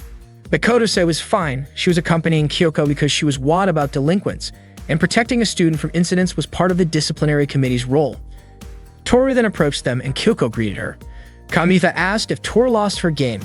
It turned out Toru was going to a ring session afterward, located near Thacian. Kyoko mentioned that the tutoring place was quite famous. Toru then said her guys. Kyoko commented that Toru was very pretty and asked Kamitha if Toru was a 30 student. Kamitha confirmed that she was a third year and a friend of his older sister Moe. He mentioned that he and Toru had been playing games together lately. Kyoko then, if Kamitha was also attending tutoring, warning that if he relaxed too much because he was a second year, he might not advance to the next grade. She even teased that they might be in the same class next year. After leaving the game, Sentimito went to Toru's tutoring place to pick up a brochure. Helner was thinking about what would happen if he attended the same tutoring place as Toru. Endly, Kamitha saw Ikuo, even though he had previously said he would study at home. Kamitha became anxious of what Ikuo was doing there. He was shocked to see Ikuo and Toru enter the ring place together. Kamitha couldn't believe what he had just seen. Upon arriving home, he asked Moe for her perspective. He inquired about Ikuo. Moe mentioned that Ikuo's grades were excellent at that time, unlike in grade school. A guy as cool as Ikuo would be liked by many girls. Moe then asked if Kamitha wanted to know what others thought of him, but Kamitha quickly retreated to his room. The next day at the game center, Araki and Ikuo tried the bus road game. They lost multiple times because they couldn't operate the bus timely in traffic jams. They wondered how Kamitha could play such a difficult game. Araki vowed to beat Kamitha's high score. Meanwhile, Kamitha and Toru were waiting in line to play Gusgul. When it was their turn, Toru was well known among the kids at the game center, and they invited her to play with them. Toru asked Kamitha and he agreed, choosing to play the bus road game instead. The game center was bustling on the weekend. Kamitha couldn't get close to Toru at all. It's no surprise Toru became popular. She was a girl obsessed with winning. The line of people wanting to play with her was long, even though battling against her would be more interesting. Kamitha didn't feel like playing the bus road game and decided to go to the restroom. Suddenly, Takeshi arrived with Hikari, and they approached Toru, who was playing Gusgul. Meanwhile, Makoto was posing in the photo booth when she heard a commotion between Hikari and Toru. Hikari demanded that Toru stop bothering others around her, but Toru replied that she was just playing normally. Kamitha saw this and approached them, trying to mediate. Hikari accused Kamitha of acting like a hero when in class he was barely noticeable. Makoto intervened, asking them to keep their voices down to avoid disturbing other players. Hikari sarcastically asked if Makoto wanted to take sweet photos, to which Makoto responded with a peace sign posed in a milk bath. Hikari told her to leave, stating she was there to avenge Takeshi. Hikari then challenged Toru to play Gusgul. They prepared for the game. Toru apologized to Kamitha for involving him because of her actions. Kamitha said that if Takeshi wanted revenge, it meant he had to join the game. Toru asked if Kamitha was okay being her ally since Hikari was intimidating. Kamitha replied he was used to Hikari's behavior in class. The game began. Araki just noticed Hikari's presence, and Ikuo wondered why she was at the game center. Kamitha mentioned that the current Gusgul game was a fast-paced type. Toru planned to create distance and observe Hikari's actions. Takeshi launched an attack toward Kamitha and Toru, but they managed to dodge it. Toru then attacked Hikari, but it didn't stop her. Hikari closed in on Toru and quickly kicked her. As Hikari prepared to finish Toru off, Kamitha clung to Hikari. After breaking free from Kamitha, Hikari searched for Toru, but Kamitha attacked again, luckily having a shield. Meanwhile, Makoto was shocked by her photo booth results showing her drenched in milk. She felt the photos resembled the main character from a picture book she had read before. Suddenly, someone mentioned that the book was titled The Princess and Her Milk Company. Makoto screamed in surprise upon seeing Ruize standing in front of her. Ruize asked if Makoto was taking photos at the game center and suggested she teach Makoto how a disciplinary committee member should spend their time. Araki finally managed to achieve the highest score in the bus road game. Ikuo informed Araki that a girl was being caught by the disciplinary committee. Kamitha mentioned that the girl was someone he knew, the same girl who had come to the game center the previous day. Makoto kept apologizing to Ruize for her mistake. Ikuo then asked if they should run away too. Araki wondered why the disciplinary committee wouldn't just leave game center enthusiasts alone. The Gusgul match ended and Hikari was finally defeated. Takeshi fell silent, disappointed that Hikari couldn't help him beat Toru. Hikari patted the silent Takeshi on the back and told him to stay strong. Kamitha praised Toru's skill for winning yet again. Suddenly, Araki and Ikuo warned everyone that they had to escape and pointed toward Makoto, who was being confronted by Ruize. When Kamitha saw this, he immediately urged Toru to leave. Hikari, confused about why Kamitha and Toru were running, then noticed Makoto and Ruize. She quickly grabbed Takeshi and ran away as well. The four of them hid in a narrow alley. Hikari blamed Takeshi, saying they could have won if Takeshi had defeated Kamitha first. They continued arguing until Takeshi finally said there would be no pay raise for Hikari. Hikari quickly told him to keep that a secret. Kamitha then asked if Hikari was actually hired by a grade schooler. Hikari explained that Takeshi was the son of the diner owner where she worked part-time. Hikari kept pulling the kid's hair, saying that if she had defeated Toru, she would have gotten a raise. Toru asked if Hikari wasn't embarrassed about arguing with a little kid. Hikari snapped back, saying she didn't want to hear that from Toru. As Hikari started to walk away, she warned Kamitha not to tell anyone that she had a part-time job. She also said that if Kamitha kept hanging out with Toru, this kind of trouble was just the beginning. Toru chose to leave as well. Kamitha offered her a break and invited her to a nearby cafe. While there, he asked about Toru's relationship with Hikari.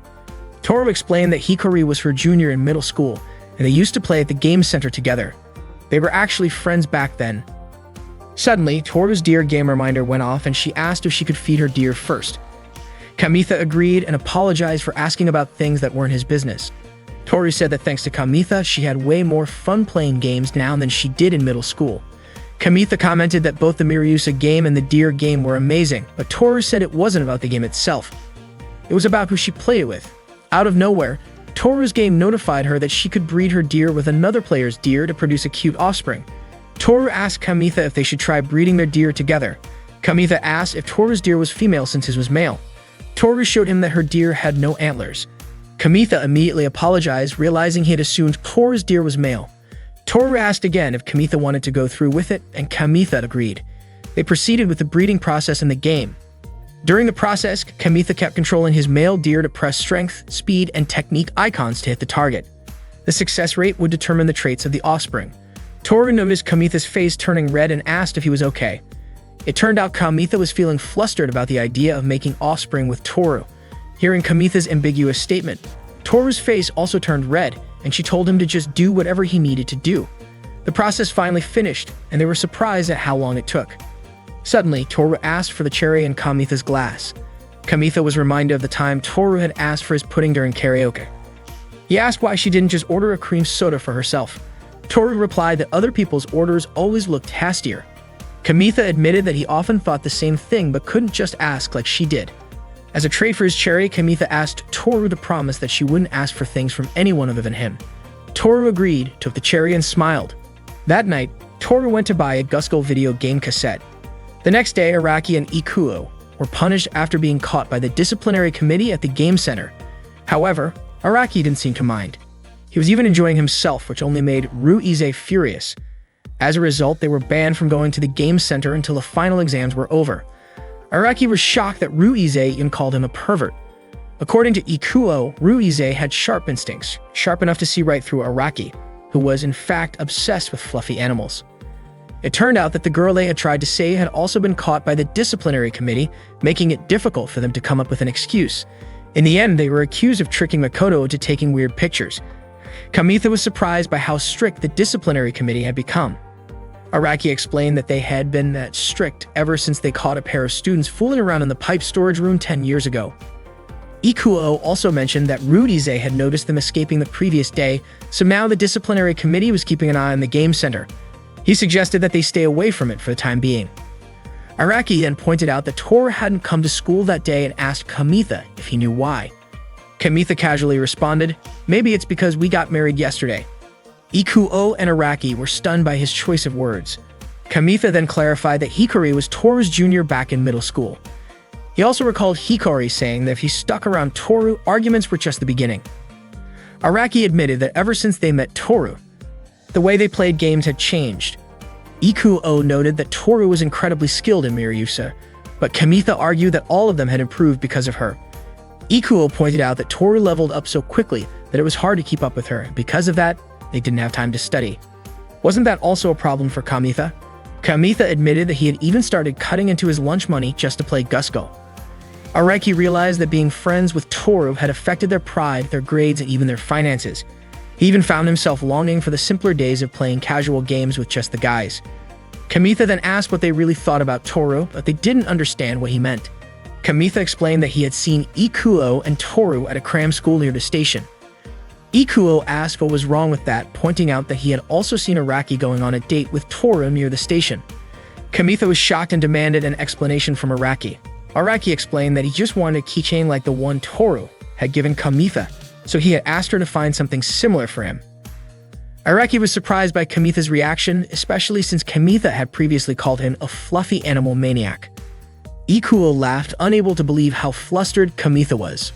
Ikuo then showed his Miryusa character without a hat, and Kamitha suddenly recognized it. It looked just like their grade school friend. It turned out that she was Ikuo's first love. He had coincidentally seen her at the cram school near the station and wanted to confirm it was really her.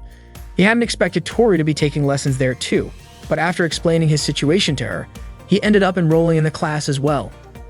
Kamitha was relieved to hear the truth. Ikuo then asked about Kamitha's feelings. Kamitha simply said that he respected Toru as a gamer. That response made Ikuo and Araki burst into laughter. They thought Kamitha was just trying to dodge the question. Araki had already noticed that Kamitha was completely into Toru ever since he traded his rare item for her. If he wasn't, there was no way he would have given up something so valuable. Kamitha denied it, saying that wasn't what he was thinking at the time. Araki then asked Kamitha to let Toru know that he and Ikuo wouldn't be able to go to the game center for a while because they had to take care of the rabbits after school. Ikuo added that however far Kamitha wanted to take things with Toru was up to him. Kamitha just nodded in understanding. That day, Toru spent the entire time in her room, playing Gusgal to her heart's content. That day, Kamitha approached Hikari and asked if they could talk for a moment. Hikari told Kamitha to just talk in the classroom instead, but Kamitha insisted he wanted to discuss what had happened yesterday. Hikari was surprised. Her two friends were waiting for her to go to the cafeteria together. She told them to go ahead without her, saying she would catch up later. Hikari led Kamitha away and scolded him, asking why he wasn't keeping her job a secret like she had asked. She even questioned if Kamitha was planning something against her. Kamitha quickly reassured her, saying he would never do something so terrible. He explained that he only wanted to talk about why Toru hadn't shown up that day. Hikari immediately asked if Kamitha was accusing her of being the reason. Kamitha admitted that her words from yesterday had been stuck in his mind and asked her to explain what she had meant in more detail. Hikari simply replied that digging into someone's past was taboo. Hearing that only made Kamitha more curious. Hikari sighed and sat down on a chair, but Kamitha quickly pointed out that the chair she was sitting in was one he had specifically prepared for Toru. Hikari scoffed, saying Kamitha was being over the top by treating Toru like a princess. Kamitha retorted, asking how it was any different from Toru always sitting at her own desk. He even added that if Hikari kept complaining, she shouldn't sit there anymore. Hikari raised an eyebrow, impressed by Kamitha's boldness. She admitted she was surprised he could stand up to her like that. Then she started sharing her story. Back in middle school, Hikari and Toru were part of the same clique, which consisted of quiet, game-obsessed girls. Kamitha found it hard to believe that Hikari used to be like that. She explained that there was a boy who had his eye on their group, and Toru quickly became popular. The balanced interactions between boys and girls made many boys catch feelings for her. The boys began showing off their skills, but ended up losing to Toru in games, academics, and even sports. At that time, Toru was no longer seen as a princess, but as an unbeatable queen. The other girls in their group grew resentful because every boy seemed to be interested in Toru. Eventually, they all left the group. Hikari had once tried to warn Toru about it, but Toru didn't seem to care. By their third year of middle school, Toru was completely isolated. That was why Hikari had been worried when she saw Toru hanging out with Kamitha and the others. She even asked Kamitha if he felt like his pride had been crushed as well. Kamitha calmly replied that he wasn't the type to boast about himself in the first place. If anything, he leaned more toward being reserved. Hikari laughed, saying that someone like Kamitha probably wouldn't run away from Toru. Kamitha promised he wouldn't. Later that day, Kamitha called Toru and asked if she wasn't feeling well. Toru admitted she felt a little dizzy because she had just woken up. Then she asked if they were going to play Gusgal again. Kamitha explained that after what happened yesterday, the head of the discipline committee had been patrolling around the game center, so it wasn't safe to go there. Toru suggested they play Gusgal at her house instead. Kamitha was so shocked by the invitation that he fell over. He agreed and asked Toru to send him her address. After school, Kamitha went to visit Toru's house. When he arrived at her apartment building and mentioned he was Toru's friend, the elevator door opened immediately. He soon found himself standing in front of her door. Toru's older brother Sata welcomed Kamitha in and called out to Toru, telling her that Kamitha had arrived. Toru, who had just finished taking a shower, asked Kamitha to wait for her in the living room. Sava mentioned that Toru had been playing games until morning. He asked Kamitha if he was also into gaming. Sauda reminisced that the last time Toru had stayed up all night gaming was back in middle school. He wondered why Toru was gaming so much that she skipped school. Kamitha asked if Sauda had the day off. Sauda explained that he worked as a private tutor. He commented that Toru was still childish compared to his other students, and he hoped she would mature soon, especially since she was now in her third year of high school. While waiting, Kamitha noticed an old gaming console in the living room. Sauda mentioned that he used to play games a lot too. When Toru was in grade school, she craved attention from him, so they started gaming together. Kamitha recalled hearing that Toru had been competitive in gaming even as a child. Sauda shared that when they played games back then, they often came up with punishments for the loser. Toru would frequently get frustrated and end up crying when she lost. After Sauda stopped playing games frequently, Toru started inviting her male friends to play with her. Since her mind was constantly focused on gaming, Toru found it hard to interact with other girls normally. Sauda realized that this was his fault. He thanked Tomoe for helping Toru finally have normal friends. Sauda then showed Kamitha a recording from Toru's grade school days, where she won a game quiz and received the gaming console, now sitting in the living room as a prize. Toru walked in carrying drinks and immediately turned off the recording. Sauda asked why Toru looked annoyed when back then she used to show that recording to every male friend who visited. Toru replied that it was something she did when she was still a kid. Kamitha commented that the hat Toru wore back in grade school really suited her. Toru invited Kamitha to play Gusgul in her room. Kamitha felt nervous as he entered Toru's room. Noticing he was sweating, Toru opened the window to let in some air. Kamitha saw a few game character plushies on a shelf, all made by Toru herself. She told him how much she enjoyed making them and even offered him one if he liked it. Kamitha chose a bunny plushie to take home. Toru mentioned she planned to make plushies of Gusgul and Gasok characters next time and would work on them all night. Kamitha told her that Sauda was worried about her staying up late playing Gusgul and skipping school because of it. Toru fired back, saying she should be the one worried about Sauda, who always came home exhausted. She guessed he was struggling with dealing with modern high school students. Back when Sauda was in school, he had plenty of friends thanks to group activities. Even though things were tough for him now, he chose to keep going instead of giving up, and Toru said she couldn't understand why. She wondered if she would understand once she became a teacher herself. Kamitha was shocked to hear that Toru planned to become a teacher. He joked that she might end up being a quirky and unpredictable one. Toru shared that Sauda once told her she'd be good at a job requiring focus and high-level skills, but she still couldn't picture it, even though she was already a senior in high school. Kamitha suggested she could become a mascot maker since Takeshi seemed to like her keychain creations. After all, he hung one of her keychains on his belt. Toru complained that she couldn't defeat the new heavy armor boss in Gusgul. Kamitha realized that she had likely stayed up all night trying to beat it. Toru admitted she was still shaken after Hikari's kick in her last Gusgul session. At first, Toru just picked random opponents online, but she kept running into cheaters or overly emotional players, which stressed her out, so she switched to mission mode instead. It was a 4-player mission, which would have been easier if Ikuo and Araki had joined. Kamitha explained that Ikuo and Araki weren't allowed to visit the game center until final exams were over. They had also been punished with cleaning the rabbit cages at school, so they decided to take a break from gaming for now. Kamitha reassured Toru that he would play with her like usual. Toru felt like Kamitha was doing this because she had previously mentioned wanting to play Gusgul every day. Kamitha clarified that Ikuo and Araki had gotten into trouble trying to help Makoto. Toru suddenly recalled Hikari's words at the game center the other day and realized she and her friends wouldn't be able to play together for a while. Kamitha comforted her, saying they could all play together again once exams were over. Toru, however, didn't like the idea of taking Kamitha away from Ikuo and Araki. She asked Kamitha to leave her alone for the day. Grabbing her phone and wallet, Toru left the room. Kamitha asked if she was going to the game center and offered to accompany her. Toru declined, saying Kamitha didn't need to come with her. Kamitha then suggested they practice their Gusgul teamwork instead. Kamitha insisted he wouldn't leave her, almost following her into the bathroom. Sauda found it odd that the two of them seemed inseparable, even near the bathroom. Kamitha explained that he enjoyed playing with others at the game center more than playing alone. Toru reminded him that plenty of other people besides Kamitha played with her there. Toru called Hikari, wanting to settle things from the other day. She asked Hikari to meet her at the game center, but Hikari said she was busy with other matters. Toru then asked if this was just Hikari's way of avoiding her. Hikari explained that Toru seemed to have misunderstood her. She had only faced Toru because Takeshi had asked her to. She also questioned why she would go to the game center just because Toru asked her to. Hikari then added that she had stopped playing games since middle school and mentioned that Toru probably had better partners than her now. Before hanging up, Hikari ended by saying, "Good luck." Toru stepped out of the bathroom, only to find Kamitha leaning against the door. The door suddenly pushed him, making him stumble and causing Toru to jump in surprise. Kamitha asked if Toru wanted to check out a different game center, one that he used to frequent. He was eager to show her the place. When they arrived, Toru was surprised that such a place even existed. It turned out to be Kamitha's secret hangout when he was younger. The owner was a bit eccentric and had kept a vintage sliding ball game in the corner. Kamitha invited Toru to play a game with him. As they played, their bodies were close and Kamitha felt a bit flustered. However, they lost shortly after starting. Kamitha explained that it was hard to maneuver the joystick while they were standing so close to each other. Toru laughed and said Kamitha should have just told her to move over. Kamitha then suggested they try a soccer game. In this game, there were no offside rules or instant game overs. The goal was simply to kick the ball into the opponent's goal.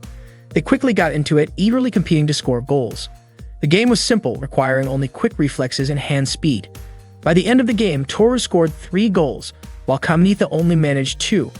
Toru was thrilled to have won the game. Kamitha joked that she was passing a ball too quickly, to which Toru responded that she got carried away with the excitement of passing. It was only then that Toru realized her finger was injured from playing.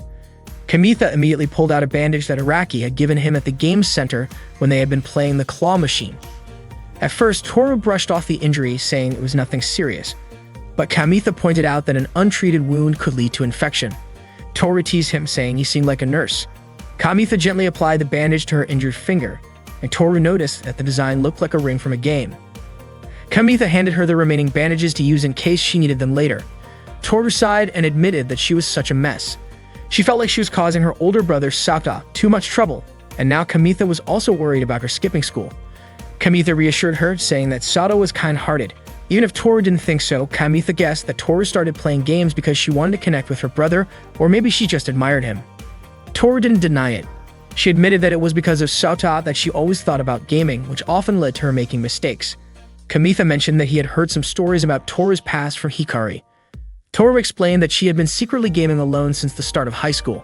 By senior year, nothing had really changed, and it probably worried people around her. Kamitha told her that wasn't true, and that if he hadn't started playing Guskull with her, things might have been worse. Toru reflected on how important it was to not overdo things. She said she planned to take a break from gaming for a while. She then held up her bandaged finger and joked that she had received a rare ring item from Kamitha. Kamitha smiled and told her that if she ever wanted to change things up or just take some time for herself, he'd always be waiting under the stairs at their usual spot. A few days later, Kamitha was lying alone on a bench under the stairs. He missed the old days when they would eagerly collect items together. Kamitha even wondered if Ikuo and Araki were doing okay in the rabbit pen. Since then, Toru hadn't shown up. Kamitha held the rabbit plushie Toru had given him, feeling worried about her, but he hesitated to ask her to hang out with him. Deep down, he wanted to tell her that he found another rare deer antler. Kamitha had recently come to realize how painful it could be not having someone to play with. He was sure Toru must have felt the same way. Suddenly, Toru appeared, greeting him. Startled, Kamitha quickly placed the rabbit plushie on the bench. Toru asked if the plushie was meant to replace her. Kamitha nervously invited her to sit down. Toru showed him a deer mascot she had made and called it Sikamas.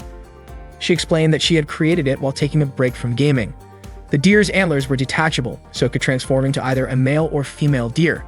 Kamitha complimented her creativity. Toru shared that a friend had invited her to a comical market. Kamitha asked if that was some sort of cartoon and comic market. Toru admitted it would be her first time attending the event, so she was feeling a bit nervous. She then asked Kamitha if he was interested in going to comical market. Kamitha replied that he wasn't a big fan of crowded places. Toru mentioned that it didn't feel complete with just the girls going. Kamitha pointed out that there would probably be lots of girls at the event. But Toru explained that moving a large number of Sikamas would be difficult, so she hinted that she might need Kamitha's help. Toru moved closer to Kamitha, startling him, and showed him a comical market ticket. She asked if he would go with her. Kamitha chuckled, saying that going to the comical market together sounded a lot like a date. Toru, catching his humor, asked if he wanted to go on a date with her. She was fine calling it a date as long as Kamitha would help her prepare for the event. Kamitha agreed happily. Toru was surprised by how nervous she felt inviting someone directly. She admitted that while she often got asked out, it was a completely different feeling to be the one doing the asking. It even made her feel bad for the people she had turned down in the past. Kamitha decided to accompany Toru to the comical market. Suddenly, Shiori appeared, looking upset, with Tomoe trailing behind, trying to hold her back. Tomoe explained that she and Shiori had been worried, so they came to check on Toru and Kamitha. Shiori, visibly upset, blurted out her frustration. "I've always been the one inviting Toru, but she keeps turning me down." Then the moment Kamitha asks, she says yes right away. Toru quickly covered Shiori's mouth, telling Kamitha not to worry about it. She formally introduced Kamitha as her partner. Shiori introduced herself to Kamitha, but couldn't help asking what Toru meant by partner. Kamitha clarified that he was Toru's partner in Guskull. They teamed up in the game to take on opponents together. Since they were taking a break from gaming, Toru now called him her partner outside of games. Shiori still didn't fully understand, but one thing was clear. Toru and Kamitha were going to spend the entire day helping her. Toru would also be a model for Shiori at the comical market. Tomoe added that she would prepare plenty of lunch for everyone, though the event would likely be so busy they might not have time to eat. The day of the comical market finally arrived, and Kamitha went there with Tomoe. The comical market was bustling with people, reminding Kamitha of the time he and Tomoe got lost on Kibito Island. Tomoe asked Kamitha to stay close to her and let her know immediately if he needed to use the restroom. Kamitha panicked and begged her not to tell Toru about the time he wet himself in a crowd because he held it in too long. It had been his first trip to an amusement park, and although he had been excited, it ended in humiliation. Kamitha reassured her that he'd be fine because he was there to help Toru. They headed to Shiori's booth where Kamitha asked where Toru was. Toru was standing still at Shiori's booth looking downcast. She greeted Kamitha and Tomoe guessed she might be feeling unwell. Toru seemed unsure about her costume. Kamitha, however, was mesmerized by how smooth and delicate she looked. He asked what he should do. Shiori was selling her handmade costumes, while Kamitha was going to sell Toru's Sikamas dolls. Toru invited Kamitha to help assemble houses for the Sikamas. Shiori asked if Tomoe had tried on the costume she made. Tomoe admitted that she had made some adjustments at home. She promised to work hard not to lose to Toru. Kamitha and Toru finished their preparations and the 65th comical market was officially open as the clock struck 10. Shiori began to worry because Tomoe hadn't returned from the dressing room. She was convinced that Tomoe must have gotten lost. Shiori asked Kamitha and Toru to keep smiling despite the situation. The comical market was an animation-themed fair featuring booths that sold comics, games, costumes, animated merchandise, and more. It turned out that Tomoe really was lost. As she got close to Shiori's booth, she ran into someone cosplaying as Kibian and immediately went to greet them. Shiori was shouting to promote her costumes. The area was swarming with women, making it feel like a fashion island. Shiori encouraged Kamitha to shout enthusiastically too. Shiori called out to two girls passing by, Toka and Miu, and asked if they were interested in cosplay. Shiori offered Miu a bunny costume, saying it would look perfect on her because she was tall. Miu asked where she could even wear such a tight costume.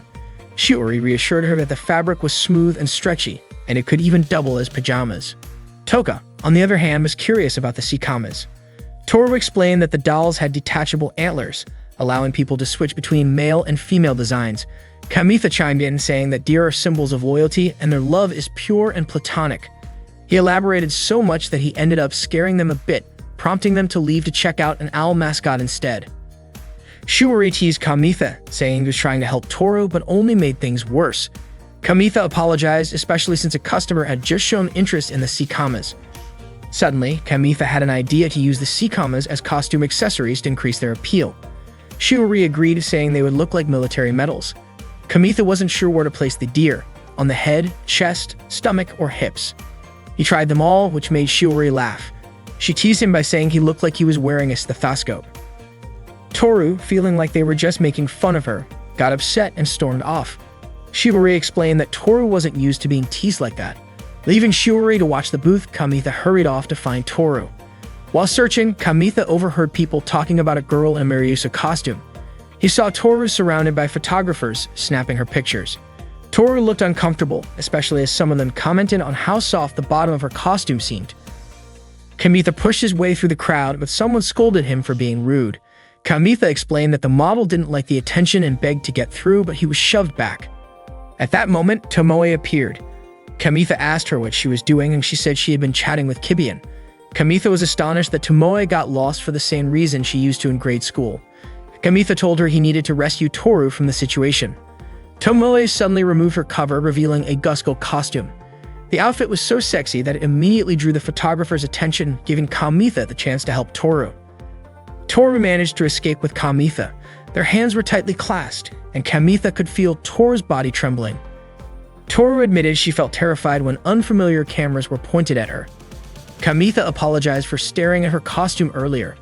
Toru confessed it was partly her fault since she wasn't used to wearing costumes, and this was her first time participating in such an event. She also believed the photographers didn't mean any harm. Toru said she felt calmer now, thanks to Kamitha, and quickly let go of his hand. Kamitha asked why Toru had been in the costume hall. She explained that she was surrounded by people while trying to find the restroom. Kamitha suddenly remembered the time he wet himself in a crowded place. He quickly apologized for not realizing what had happened and offered to head back first, but Toru stopped him, asking for help. She didn't know how to take off her costume. Toru explained she couldn't find the zipper hook on her back and asked Kamitha to look for it. Kamitha started feeling around her back and located the zipper, but he couldn't find the hook. It seemed designed to stay concealed even when her jacket was removed. After some searching, Kamitha found the hook near the bottom of the zipper, just as he suspected.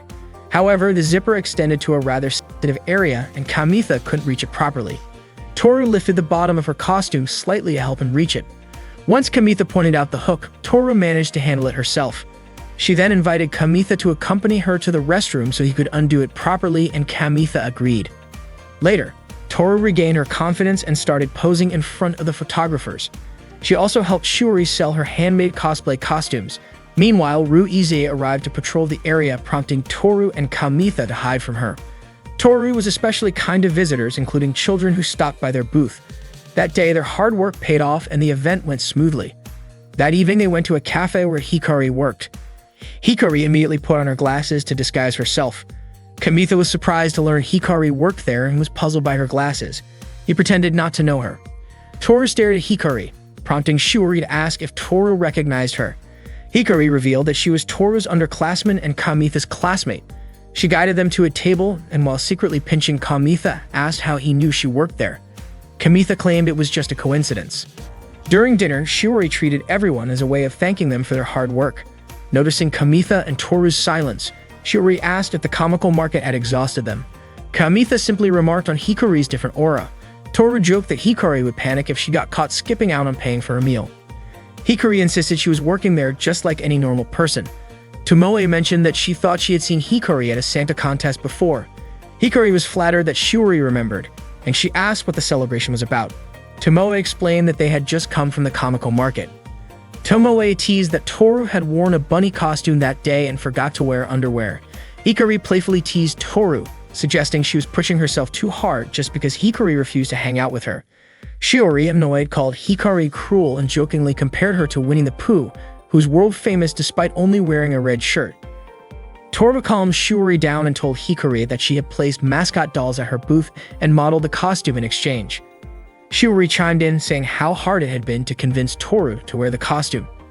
Toru explained that she only refused at first because she didn't want to meet friends at the comical market. Hikari then asked how many mascots Toru had managed to sell that day. Toru successfully sold 3 of her handmade mascot dolls. Shiori mentioned that it was a pretty good outcome, considering it was Toru's first time attending a comical market. Tomoe then suggested to Hikari that they should wear costumes together sometime. Hikari was shocked to learn that Tomoe had also worn a cosplay costume. Tomoe showed her a picture from earlier that day, and Hikari was surprised before quickly turning her attention to serve the next customer. Toru wanted to give something to Kamitha as a token of appreciation. She handed him a Gusco keychain, explaining that she had already given the same gift to Shiori and Tomoe. Toru thanked Kamitha for helping her get through the day and then playfully winked at him, leaving Kamitha startled. Shiori, confused by their exchange, asked what they were talking about. Toru casually said they were praising how amazing Shiori's costume designs were. Kamitha then asked why Toru decided to create the Sikamas, mascot dolls. Toru explained that when Kamitha once told her about how much Takashi loved the keychain she had made, it inspired her to create something that could make other kids happy too. Shiori chimed in, saying that seeing the cheerful faces of customers was the charm of the comical market. Toru agreed, mentioning how much joy it brought her to see people smiling. Kamitha told her that she was perfect for being a mascot maker. Toru brushed it off, saying it wasn't realistic, but admitted she had started to consider career options. For the first time, she envisioned a path that would create happy memories, unlike her middle school days. With that in mind, she decided to take her college entrance exams seriously starting the next day.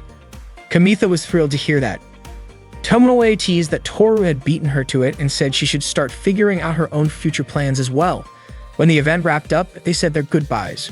Shiori was visibly exhausted from all the late nights spent making costumes. Hikari reminded Tomoe to double-check if they had forgotten anything. Tomoe thanked Hikari, and Toru suggested they come back to the cafe again sometime. Hikari widened her eyes in surprise. Kamitha joked, asking Hikari not to make that face because it made her look scary, even though the apron suited her well. Hikari, annoyed, warned Toru not to bring up her job at school. Kamitha defended himself, saying he was just complimenting her. Toru teased Hikari, saying she was lucky to receive Kamitha's praise. As they all parted ways, Toru started walking home. Kamitha asked Tomoe to make sure Shiori got home safely before he went after Toru. Catching up to her, Kamitha asked if something was wrong. Toru confessed that even though she'd spent the whole day wearing her Miryusa costume, no one had complimented her on it. She said she just wanted to go home.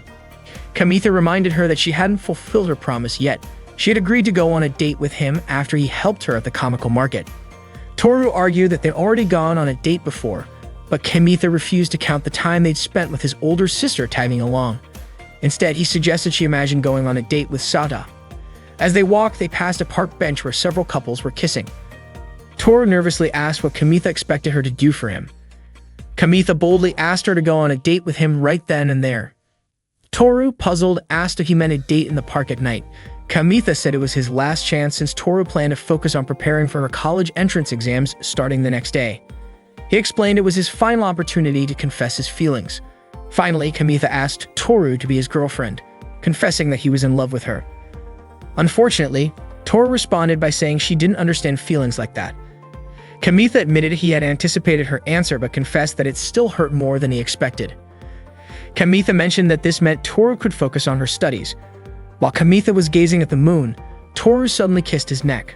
The kiss lingered and she ended up biting his neck. Toru always found herself captivated by Kamitha's Adam's apple, especially since he had a habit of looking at the sky whenever he felt troubled. Toru asked him if your weakest spot is left unguarded, doesn't it make you want to attack it? She then added, I have other weak points too. Why not target those instead? But Toru admitted she was especially fond of places that could kill in an instant. Kamitha, confused, asked why Toru did that. She explained that she didn't want their relationship to change drastically just because of her feelings, but confessed that she couldn't resist targeting his Adam's apple in the moment. Apologizing for leaving a bite mark on his neck, she applied a bandage that Kamitha had given her earlier. Kamitha commented, with that, it feels like your lips are still on my neck. Toru, flustered, told him to stop saying embarrassing things like that. She added that she only did it to avoid Tomoe becoming suspicious, though Kamitha joked it felt like Toru was showing off her preferences to the world. Kamitha then admitted, I also like other parts of you, Toru. Toru, visibly moved, confessed that after her hallway conversation with Hikari, when she locked herself in the bathroom, and even during the times they were apart at the comical market, Kamitha had chased after her repeatedly. You're the only one who's ever done that for me, she said softly. She asked Kamitha to continue chasing her, to which he responded by pulling her into an embrace. They shared a kiss. Afterward, Kamitha suggested they walk out of the park together. Toru reminded him that they should keep their relationship appropriate since they were still in high school. Kamitha retorted, weren't you the one who attacked me first? The next day, Kamitha recounted his date with Toru to his two friends. They were shocked at how quickly things had progressed between Kamitha and Toru. They teased him, asking how far their relationship had gone. Kamitha clarified that their relationship was purely platonic since he didn't want to distract Toru from preparing for her college entrance exams. Suddenly, Toru appeared and casually announced, our baby has been born. Araki and Ikuo immediately assumed Kamitha had done something, especially when Toru mentioned they had married at a cafe in a back alley. However, it turned out that Toru was referring to a baby deer in her video game. She excitedly described how soft the baby deer's fur looked. Hearing this, Araki couldn't help but let his mind wander into inappropriate thoughts. They were surprised to learn that the game even allowed deer to have offspring. Araki joked that Toru had gone from a gamer to a mother. 10 years later, Toru became a kindergarten teacher. She was married to Kamitha, who worked as a bus driver. Their daughter, Ri, attended the kindergarten where Toru worked. Every morning, Ri would fall asleep on the bus on her way to school. Kamitha and young Kyoko often played together. One day, Kamitha was wearing a witch costume that belonged to Tomoe. Kyoko reminded him that Tomoe might get mad at him for using her costume. Kamitha replied that Tomoe wouldn't know he was wearing it. Kamitha then energetically mimicked a witch princess's movements. Kyoko complimented him, saying he looked so adorable and almost like a real girl. She then jokingly asked if the underwear Kamitha was wearing also belonged to Tomoe. Embarrassed, Kamitha tried to cover himself up. Kyoko teased him further, saying that a young man nearby seemed mesmerized by Kamitha's lively performance. Kamitha then invited Kyoko to see if the shopkeeper would also be impressed by him. At school, Kamitha overheard Hikari and her two friends chatting. They were talking about how Hikari had gone on a blind date over the summer. She hadn't updated that because she forgot to bring her phone charger. Kamitha's summer was nothing like Hikari's, filled with fun activities. Yuko asked about the name of the hotel Hikari had visited, but Hikari explained that the hotel was only open for 2 weeks during the summer, so they could only visit again next year. She described the place as unique and wild, with a distinct deer scent. The venison served there was delicious and roasted right in front of their eyes. It was a place with a real wilderness vibe.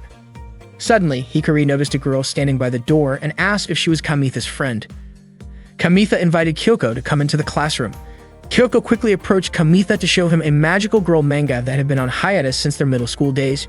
Hikari then asked if Kamitha liked girls' manga. Kyoko explained that Kamitha was very kind and always listened to her hobbies. As it turned out, Hikari had also read that manga when she was younger. Yukiya then asked if Kyoko was a first-year student. Kamitha clarified that Kyoko was his childhood friend. Kyoko introduced herself to Kamitha's friends.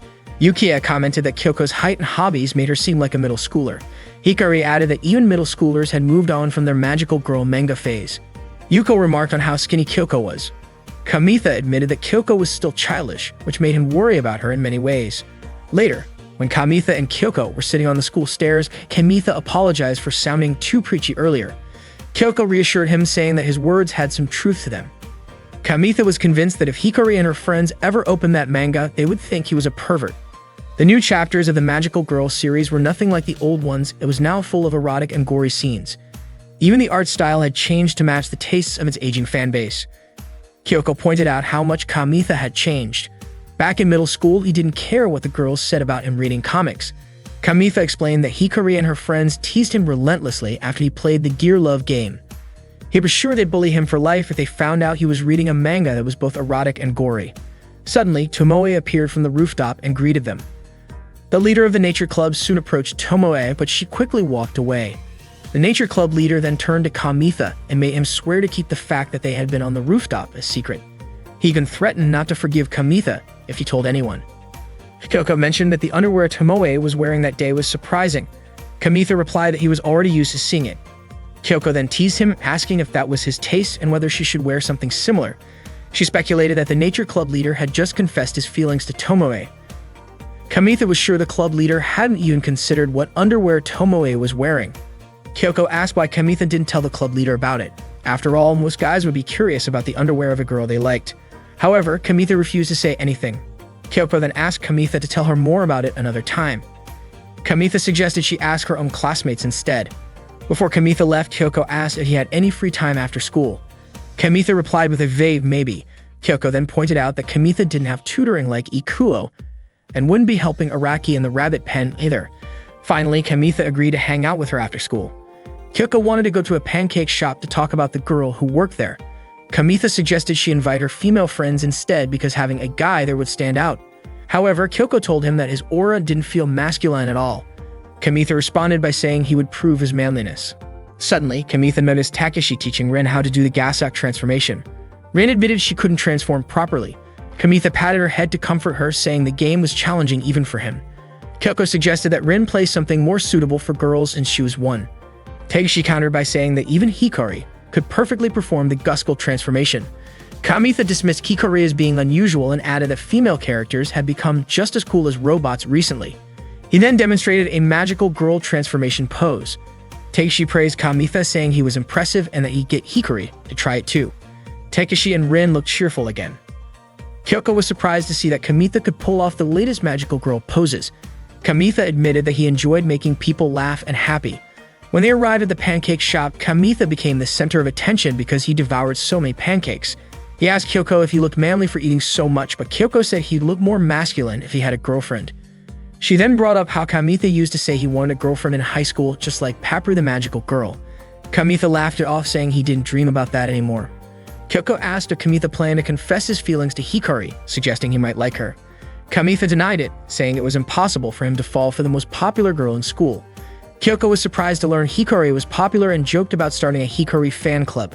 Kamitha felt like Kyoko was treating him like a middle schooler and pointed out that her behavior was why people often mistook her for one. Kamitha admitted he wasn't one of the popular guys at school. Kyoko disagreed, saying Kamitha was cool because she had seen him surrounded by girls while standing in front of the finals announcement board. She teased that the old Kamitha wouldn't have been able to play games with beautiful third-year girls. Embarrassed, Kamitha asked her to stop bringing it up and changed the subject to Kyoko instead. He expressed concern about whether she was making friends in high school. Kyoko assured him she wasn't a grade schooler anymore and that talking with him was what she enjoyed the most. Later, when Tomoe returned home, Kamitha had just finished showering. He asked her if the nature club leader had once again confessed to her on the school rooftop earlier that day, which would make it the 8th time. Tomoe told Kamitha to forget about it and encouraged him to be bolder in confessing his feelings to the girl he liked, as high school wouldn't last forever.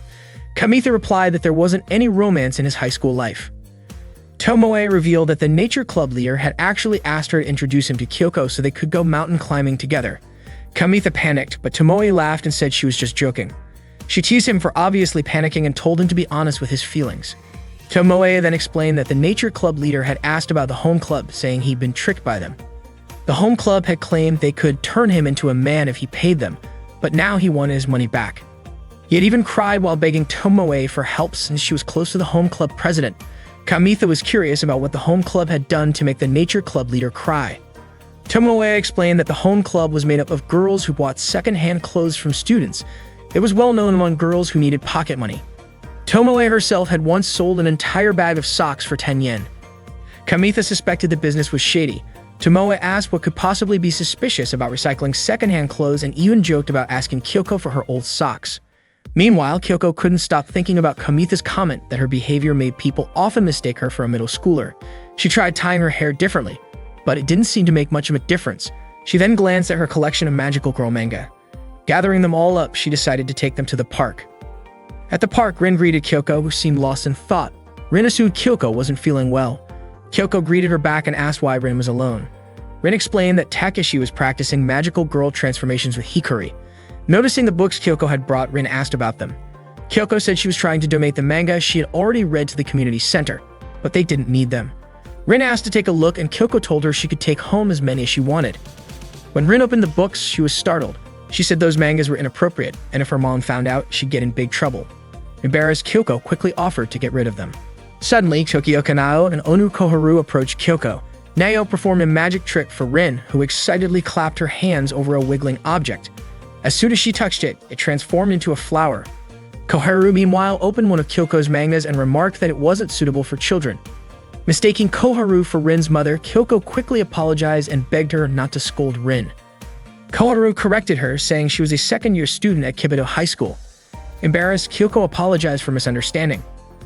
Koharu asked if Kyoko was okay since she'd been out in the park with a pile of manga in the middle of the day. Kyoko explained that she hadn't meant to abandon them and shared that her childhood friend had called her childish. Ever since starting high school, she'd been feeling the pressure to act more grown-up. Kyoko admitted she was feeling conflicted about it. Koharu asked if Kyoko had joined any clubs yet and encouraged her to join the home club. Koharu promised that if Kyoko joined, she could transform her feminine charm and shut down her childhood friend's comments. Kyoko was surprised to hear they were from the home club, as she had assumed they were in the magic club. Koharu invited her to meet them on Monday evening, saying she could even bring her childhood friend along if she wasn't sure. That evening, Kyoko visited the home club, accompanied by Kamitha. On their way, Kamitha asked why Kyoko suddenly wanted to join the home club. Kyoko explained that she was just visiting and hadn't decided to join yet. When they arrived, Koharu and Nao greeted them warmly. Koharu quickly asked Kyoko and her childhood friend for help. The moment Koharu saw Kamitha, she recognized him. Koharu introduced herself as the club president and Nao as the vice president. Kamitha asked if Koharu was friends with Tomoe. Koharu revealed that she owed a lot to Tomoe, not just as a friend, but as someone she considered part of her advertising team. Thanks to Tomoe, and the club had made a lot of money. Kamitha was startled by the phrase advertising team, especially when his gaze landed on a costume displayed nearby. Nao hadn't expected Kyoko's childhood friend to be Kamitha. Koharu added that their club didn't need boys. Kamitha assured her he had no intention of joining, especially after seeing the strange costume. Nao asked Kamitha to wait outside so they could proceed, but Kamitha was reluctant to leave Kyoko alone. Kyoko reassured him, asking him to wait outside. Reluctantly, Kamitha stepped out but warned that he'd barge in if anything happened to her. They quickly asked Kyoko to take off her outer layer of clothing, especially since it was a full moon that night, an ideal time for their ritual. After Kamitha finished arranging the chairs, the girls emerged from their room. All three were wearing kimonos and carrying dango. Kamitha was captivated by Kyoko's appearance. The activity was more of a moon viewing party than a formal ritual. Kamitha wondered aloud if they always went to such lengths to be this meticulous. Koharu explained that their approach was practical. Making dango was just an activity, but their real goal was to add excitement to people's everyday lives. Wearing kimonos and enjoying a moonlit celebration was incredibly fun, but Kamitha stood out in his regular clothes. Kyoko teased Kamitha, asking why he didn't try wearing women's clothing again like he did in the past. Koharu and Nao were visibly surprised to hear this. Kamitha quickly asked Kyoko to stop saying things that might lead to misunderstandings. He explained that it happened one Christmas Eve when Kyoko's mother was working late and left her in Kamitha's care. He had worn a magical girl costume and acted silly to cheer Kyoko up because she was feeling down. Kyoko only learned the truth then. Kamitha continued recounting how he ran into Ikuo, who was searching for a book in Indo-Garret.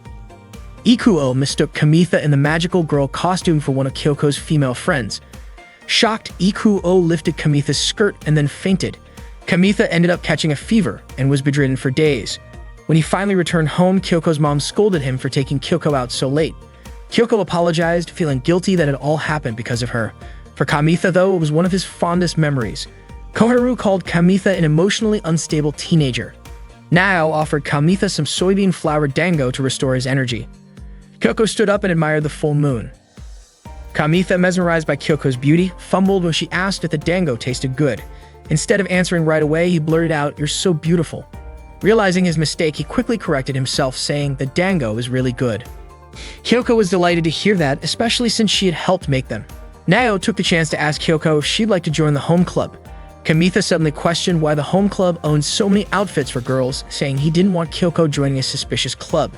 Koharu got annoyed and protested that their club wasn't suspicious at all. At that moment, Shiori arrived, saying she would explain everything. Shiori had come to the club because she had overheard Nao and Koharu arguing over whether to use soybean flour or red bean paste as the dango filling. Nao mentioned they ended up choosing soybean flour. Shiori explained that Koharu became the president of the club in the second semester, though Koharu always called Shiori president. Shiori then asked if Kamitha was the one who used to play games with Toru under the stairs. Kamitha clarified that he and Toru only traded items. Shiori introduced herself as the former president of the home club. Kamitha realized that the president everyone referred to as Tomoe was actually Shiori. She revealed that their club often lacked funds for kimonos and dango, so they repurposed and sold secondhand items. Even the Santa costume Tomoe wore was handmade by Shiori to promote the club. Kamitha brought up something the outdoor club president had said about turning someone into a guy. Shiori explained it was a misunderstanding. The home club had made a banner for the outdoor club, but the president didn't like the design and started spreading false rumors. In reality, the home club had simply followed the design instructions and didn't offer refunds. Nao showed Kamitha the banner as proof. Kyoko then announced that she was interested in joining the home club. Kamitha supported her decision and cheered her on. Kyoko smiled warmly and thanked him. That day, Tomoe and Kamitha went to a pancake shop. Kamitha asked when the last time Tomoe celebrated Christmas with Kyoko was. According to Tomoe, the last time they spent Christmas together was during her final year of middle school. Tomoe suggested they ask Kyoko to bake a Christmas cake this year. However, Kamitha joked that Kyoko would need 5 years of training in the home club before she could bake a proper cake. Tomoe and Kamitha wondered if Kyoko would fit in the home club. Kamitha then decided he would visit Kyoko at the home club later. That day, Ms. Masami announced plans to set up a venison stall for the Founders Festival. Ms. Masami asked Hikari if she thought wild venison was delicious. Hikari replied that she didn't know any easy way to source wild venison. Ms. Masami said she would contact her cousin, who worked at a company. Yuki asked who would cook the venison. Yuko pointed out that Hikari had once made venison barbecue. Hikari admitted it was during summer vacation, so she didn't remember much. But Yuko was confident Hikari would recall the details once she started cooking. Hikari laughed and said she didn't want to handle raw meat. Suddenly, the president of the outdoor club offered to butcher the venison, claiming expertise in grilling fish, so handling venison wouldn't be much different. The others eagerly volunteered to prepare charcoal. Hikari, confused, wondered how things had escalated when she hadn't even volunteered to cook. During lunch break, Yuko invited Hikari to watch boxing on Christmas Eve. Yuki asked if Hikari already had plans for the evening. Hikari mentioned she had dinner reservations at a luxury hotel, earning praise from her friends. Kamitha found it hard to believe someone had invited Hikari on a date. Just then, Ikuo approached Kamitha and apologized, saying he already had plans for Christmas Eve. Ikuo shared that he liked a girl he'd been interested in since grade school. He even took lessons just to be close to her, and they grew close over the summer. Ikuo admitted he found spending time with her more enjoyable than wrestling with Kamitha. Kamitha asked if Ikuo was sure about this, and Ikuo said he felt he was maturing. Kamitha congratulated him and said he would always support him. Kamitha's plans for Christmas Eve, it seemed, involved playing with rabbits alongside Araki. Ikuo suggested Kamitha attend a summer seminar, hinting that he might meet a cute girl there. Ikuo claimed he had seen someone there who resembled Hikari. Kamitha quickly told Ikuo to stop bringing up Hikari. Ikuo teased that maybe Kyoko was a better match for Kamitha. Kamitha dismissed the idea as impossible, but Ikuo insisted they were perfect for each other. Meanwhile, Ruizi asked the home club to decorate the Christmas tree. Koharu and Nao questioned why the head of the disciplinary committee was assigning the task to them. Ruizi explained that she was also serving as the executive committee chair for the Founders Festival. Koharu suggested assigning the tree decoration to the drama club instead. Ruize replied that she had already asked the drama club to create the entrance arch. Nao proposed reusing last year's design, but Ruize revealed the school had been using that same design for 9 years straight.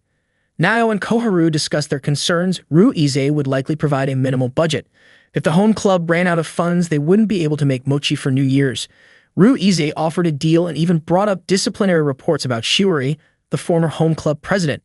Ruize read a complaint from May about a heater being left in the hallway. Koharu explained they had only placed it there temporarily while moving it to storage. Nao pointed out it was just used to warm mochi and potatoes, wondering what the issue was. Ruize argued it was a safety hazard, as someone might trip and get injured. Koharu laughed, finding it absurd that anyone could be that careless. Ruize insisted that rules were rules and declared the violation would be added to Shiori's disciplinary record as the club president at the time. Ruize even threatened to reveal all the complaints against the home club, making it clear she intended to tarnish Shiori's record because of Koharu and Nao. Ruize warned that if the home club didn't meet her request, she would report them to the student counselor. Koharu couldn't believe how ruthless Ruize was. Smiling, Ruize reminded them to have the Christmas tree design ready by next week before leaving. That afternoon, Kamitha visited the home club and found Kyoko asleep in a revealing costume. Kamitha was startled, which woke Kyoko up. Seeing Kamitha's flushed face, Kyoko asked why he looked so embarrassed. Kamitha told her it was her fault for sleeping in such a sexy outfit. Kyoko didn't even realize she had fallen asleep and asked if her costume had gotten wrinkled. Kamitha reassured her it wasn't wrinkled and then laughed, leaving Kyoko confused. Kamitha asked why Kyoko was wearing that costume, and it turned out she was modeling it for the seniors who had made it. Noticing that Kyoko was also wearing a wig, Kamitha grew suspicious, wondering if the seniors were playing a prank on her. However, Kyoko confidently said that they wouldn't do such a thing and invited Kamitha to sit with her. Kyoko brought over some tea and homemade cake. When Kamitha tried it, he was surprised at how delicious it was. He asked where Koharu and Nao were, and Kyoko explained that the home club had suddenly been tasked with decorating the Christmas tree for the Founders' Festival, so they had gone to gather materials. Kamitha then asked what Kyoko would be doing for the festival. She said the home club typically sold cakes every year, and it was usually the first-year students who baked them. Kyoko admitted she didn't even know what her own cakes tasted like. Kamitha joked that it seemed like Kyoko might have developed a temporary allergy to cakes. Kyoko mentioned that she had been so tired from baking that she fell asleep while making tea for her seniors. After chatting, Kamitha thanked Kyoko and said goodbye. However, as Kyoko walked away, she suddenly tripped. The heels she was wearing were too high and dangerous. Kamitha insisted she take them off. He almost said something else to her but held back, still feeling too nervous. During lunch, Kamitha approached Hikari in the cafeteria. He asked her for recommendations on good date spots for Christmas Eve. Hikari was puzzled and wondered why Kamitha couldn't think of something on his own. Kamitha explained that he was planning to invite a girl on a pancake hunting date for Christmas Eve, but lately the girl had grown tired of cake. He added that he'd spent the entire week brainstorming a backup plan, but it was all useless. Hikari was surprised to hear that Kamitha was asking a girl out on a Christmas Eve date. She promised to guide Kamitha in the right direction. According to Hikari, modern girls dream of doing mature things for Christmas. Kamitha didn't understand what she meant by mature and quickly searched the term on his phone. Hikari's idea of mature activities included things like gazing at Kibito Tower at night from a cruise ship. However, Kamitha's search results showed listings for adult hotels, which shocked him. Realizing the misunderstanding, Hikari grabbed Kamitha's phone and was equally startled to see the recommendations. Kamitha then asked if Hikari was familiar with such places. Hikari replied that she was used to visiting those kinds of spots, leaving Kamitha bewildered. Later, Kamitha went to the home club and ran into Ruize, who looked upset as she was leaving. When Kamitha asked why Ruize seemed angry, Kyoko explained that Ruize wasn't happy with the Christmas tree decorations. According to Nao, Ruize just couldn't appreciate how great the design was. When Nao showed Kamitha the design, he was shocked at how creepy it looked. Koharu explained that Ruize had asked them to use pastel colors that children would like, but they didn't have the budget for pastel fabric. She added that Shiori had already used up all the funds for her comical market booth. Kyoko jokingly offered to bring her old clothes to help, which made Kamitha ask in shock if they were seriously decorating the Christmas tree with used underwear. Koharu immediately denied it, explaining that they would make the tree appealing to children, not based on Kamitha's strange assumptions. Kyoko innocently mentioned that she still had some character-themed grade school underwear. Koharu shouted in exasperation that that wasn't what she meant. Finally, Koharu asked Kyoko and Kamitha to go out and gather the materials they needed. Kamitha offered to bring some of his old clothes as well.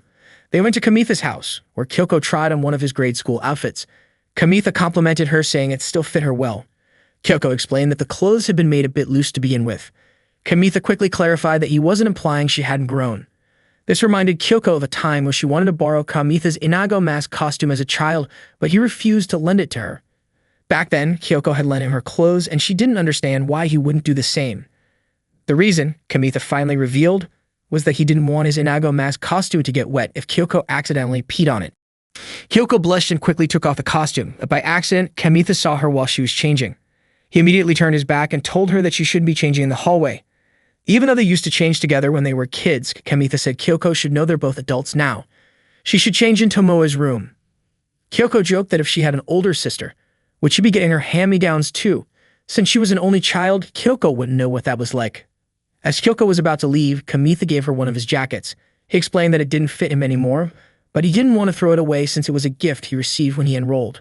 Kyoko was happy and put it on right away. Unfortunately, the seniors didn't accept Kamitha's used clothes. Kamitha reluctantly decided to donate the jacket for the Christmas tree decoration. He and Kyoko walked through the park together, and Kamitha suddenly asked her to pick a pancake shop for their date. He handed her his phone so she could browse some pancake offers at nearby bakeries. Kyoko was surprised to learn that there were so many bakeries in Kibyo. Kamitha asked if Kyoko wanted to eat something after the Founders Festival. Just then, Kyoko was shocked to see an ad for a hotel booking discount on Kamitha's phone. Kyoko immediately asked if Kamitha was planning to take her to an adult hotel. Kamitha explained that the ad just randomly appeared on his phone. Kyoko replied that she had to help clean up after the festival and couldn't be sure what time it would finish. Kamitha apologized for making her feel uncomfortable, and they continued walking to deliver the items to the home club. Suddenly, Kamitha asked Kyoko what she thought of him. Kyoko said that Kamitha was kind-hearted and always gave away his used things. She even considered Kamitha more than just a friend, but like a friendly neighbor. Kyoko apologized for turning down his invitation. Kamitha told her it was okay, and that he would ask another girl from his class to go with him to eat pancakes instead. Little did they know, Koharu and Nao had been secretly watching them. Later, Kyoko was in the home club room when Koharu and Nao entered. They asked if Kyoko had managed to get anything. Kyoko replied that she had brought some of Kamitha's old clothes. Kamitha had actually offered to walk Kyoko home since it was late, but Kyoko said she would be going with Koharu and Nao instead. Koharu suddenly remarked that Kamitha could be mature, even though he looked so innocent, and they teased him about inviting Kyoko to an adult hotel. Kyoko didn't realize that they had overheard her conversation with Kamitha earlier. She became extremely embarrassed and jumped onto the sofa. Nao joked that if Kyoko considered Kamitha like a neighbor, then there was no need to feel embarrassed. Kyoko insisted that she still felt embarrassed, even if it was a neighbor asking her to go to an adult hotel. Koharu then asked if Kyoko would still feel embarrassed if it was her and Nao asking her to go to an adult hotel. Kyoko laughed at that. Koharu explained that no matter what, Kyoko must still see Kamitha as a man, and she was probably just surprised by how serious he suddenly became. Kyoko started wondering if her reaction earlier had hurt Kamitha's feelings. According to Koharu, Kyoko needed to show off her underwear to get a man excited. Kyoko asked why men were always so lewd on Christmas Eve. Koharu and Nao discussed whether they should tell Kyoko what had happened at their tennis club gathering, especially when Nao and Koharu had thrown all the rackets in the middle of winter. Koharu quickly said that she would introduce Kyoko to someone who knew more about the kinds of things Kyoko had been asking about. The next day during break, Kyoko saw Kamitha and Ikuo talking together behind the school. Their closeness made Koharu suspicious, and she joked that Kamitha might be venting with another guy after being rejected by Kyoko. Yuko told Koharu not to say anything bad about Kamitha, but it turned out Koharu was just joking. They then met Hikari at the cafeteria's terrace. Koharu was surprised Hikari could eat outside in such cold weather. Hikari explained that ramen tastes better when eaten in the cold.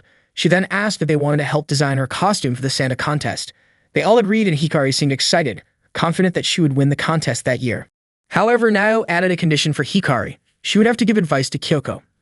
Koharu mentioned that while they knew a lot about the Buddhist Equator Festival, they didn't know much about Christmas. Hikari asked Kyoko what she wanted advice on. Kyoko asked why men seem so eager for lewd things around Christmas time. Hikari gave a detailed explanation, saying that the red Santa costume increases men's appetite and libido. She explained that the reindeer pulling Santa's sleigh was a metaphor for the stork delivering babies, but flying animals in general are full of desire. Kyoko pointed out that wasn't it the reindeer from the North Pole that pulled Santa's sleigh? Hikari replied that reindeer were part of the deer family. Kyoko thanked Hikari for the lesson. Hikari then asked why Kyoko was asking about this. Koharu said it was because there was a boy who asked Kyoko out and she needed love advice. Hikari laughed, saying that this kind of thing happened a lot during the season. Hikari shared that she was also asked out the previous night by a guy who wanted to have pancakes with her on Christmas Eve, but when she turned him down, he ended up asking other girls one by one. Hikari couldn't bear to watch it and called him spineless. She also said she wouldn't bother with him anymore. Kyoko felt frustrated hearing that and quickly excused herself, saying she had other things to do. Koharu and Nao followed her, and Nao said that maybe Kamitha felt cornered after being rejected, but men like that needed to be taught a lesson. Koharu said that since Kamitha had vented to Ikuo, his desperation might have gone too far. Nao suggested that Kyoko should forget about him. Koharu even promised to make Kyoko a pillow with a handsome guy designed to cheer her up, and if she didn't like handsome guys, they could make it with cute kittens instead. Kyoko smiled, confident that Kamitha was too much of a coward to mess around with women. Even if Kamitha were desperate, you wouldn't ask Hikari out. Kyoko didn't mind who Kamitha dated, but she didn't want him to be mocked because of her. If that happened, she wouldn't know what to do. That night, Kyoko couldn't sleep. She got up and began knitting to calm herself down.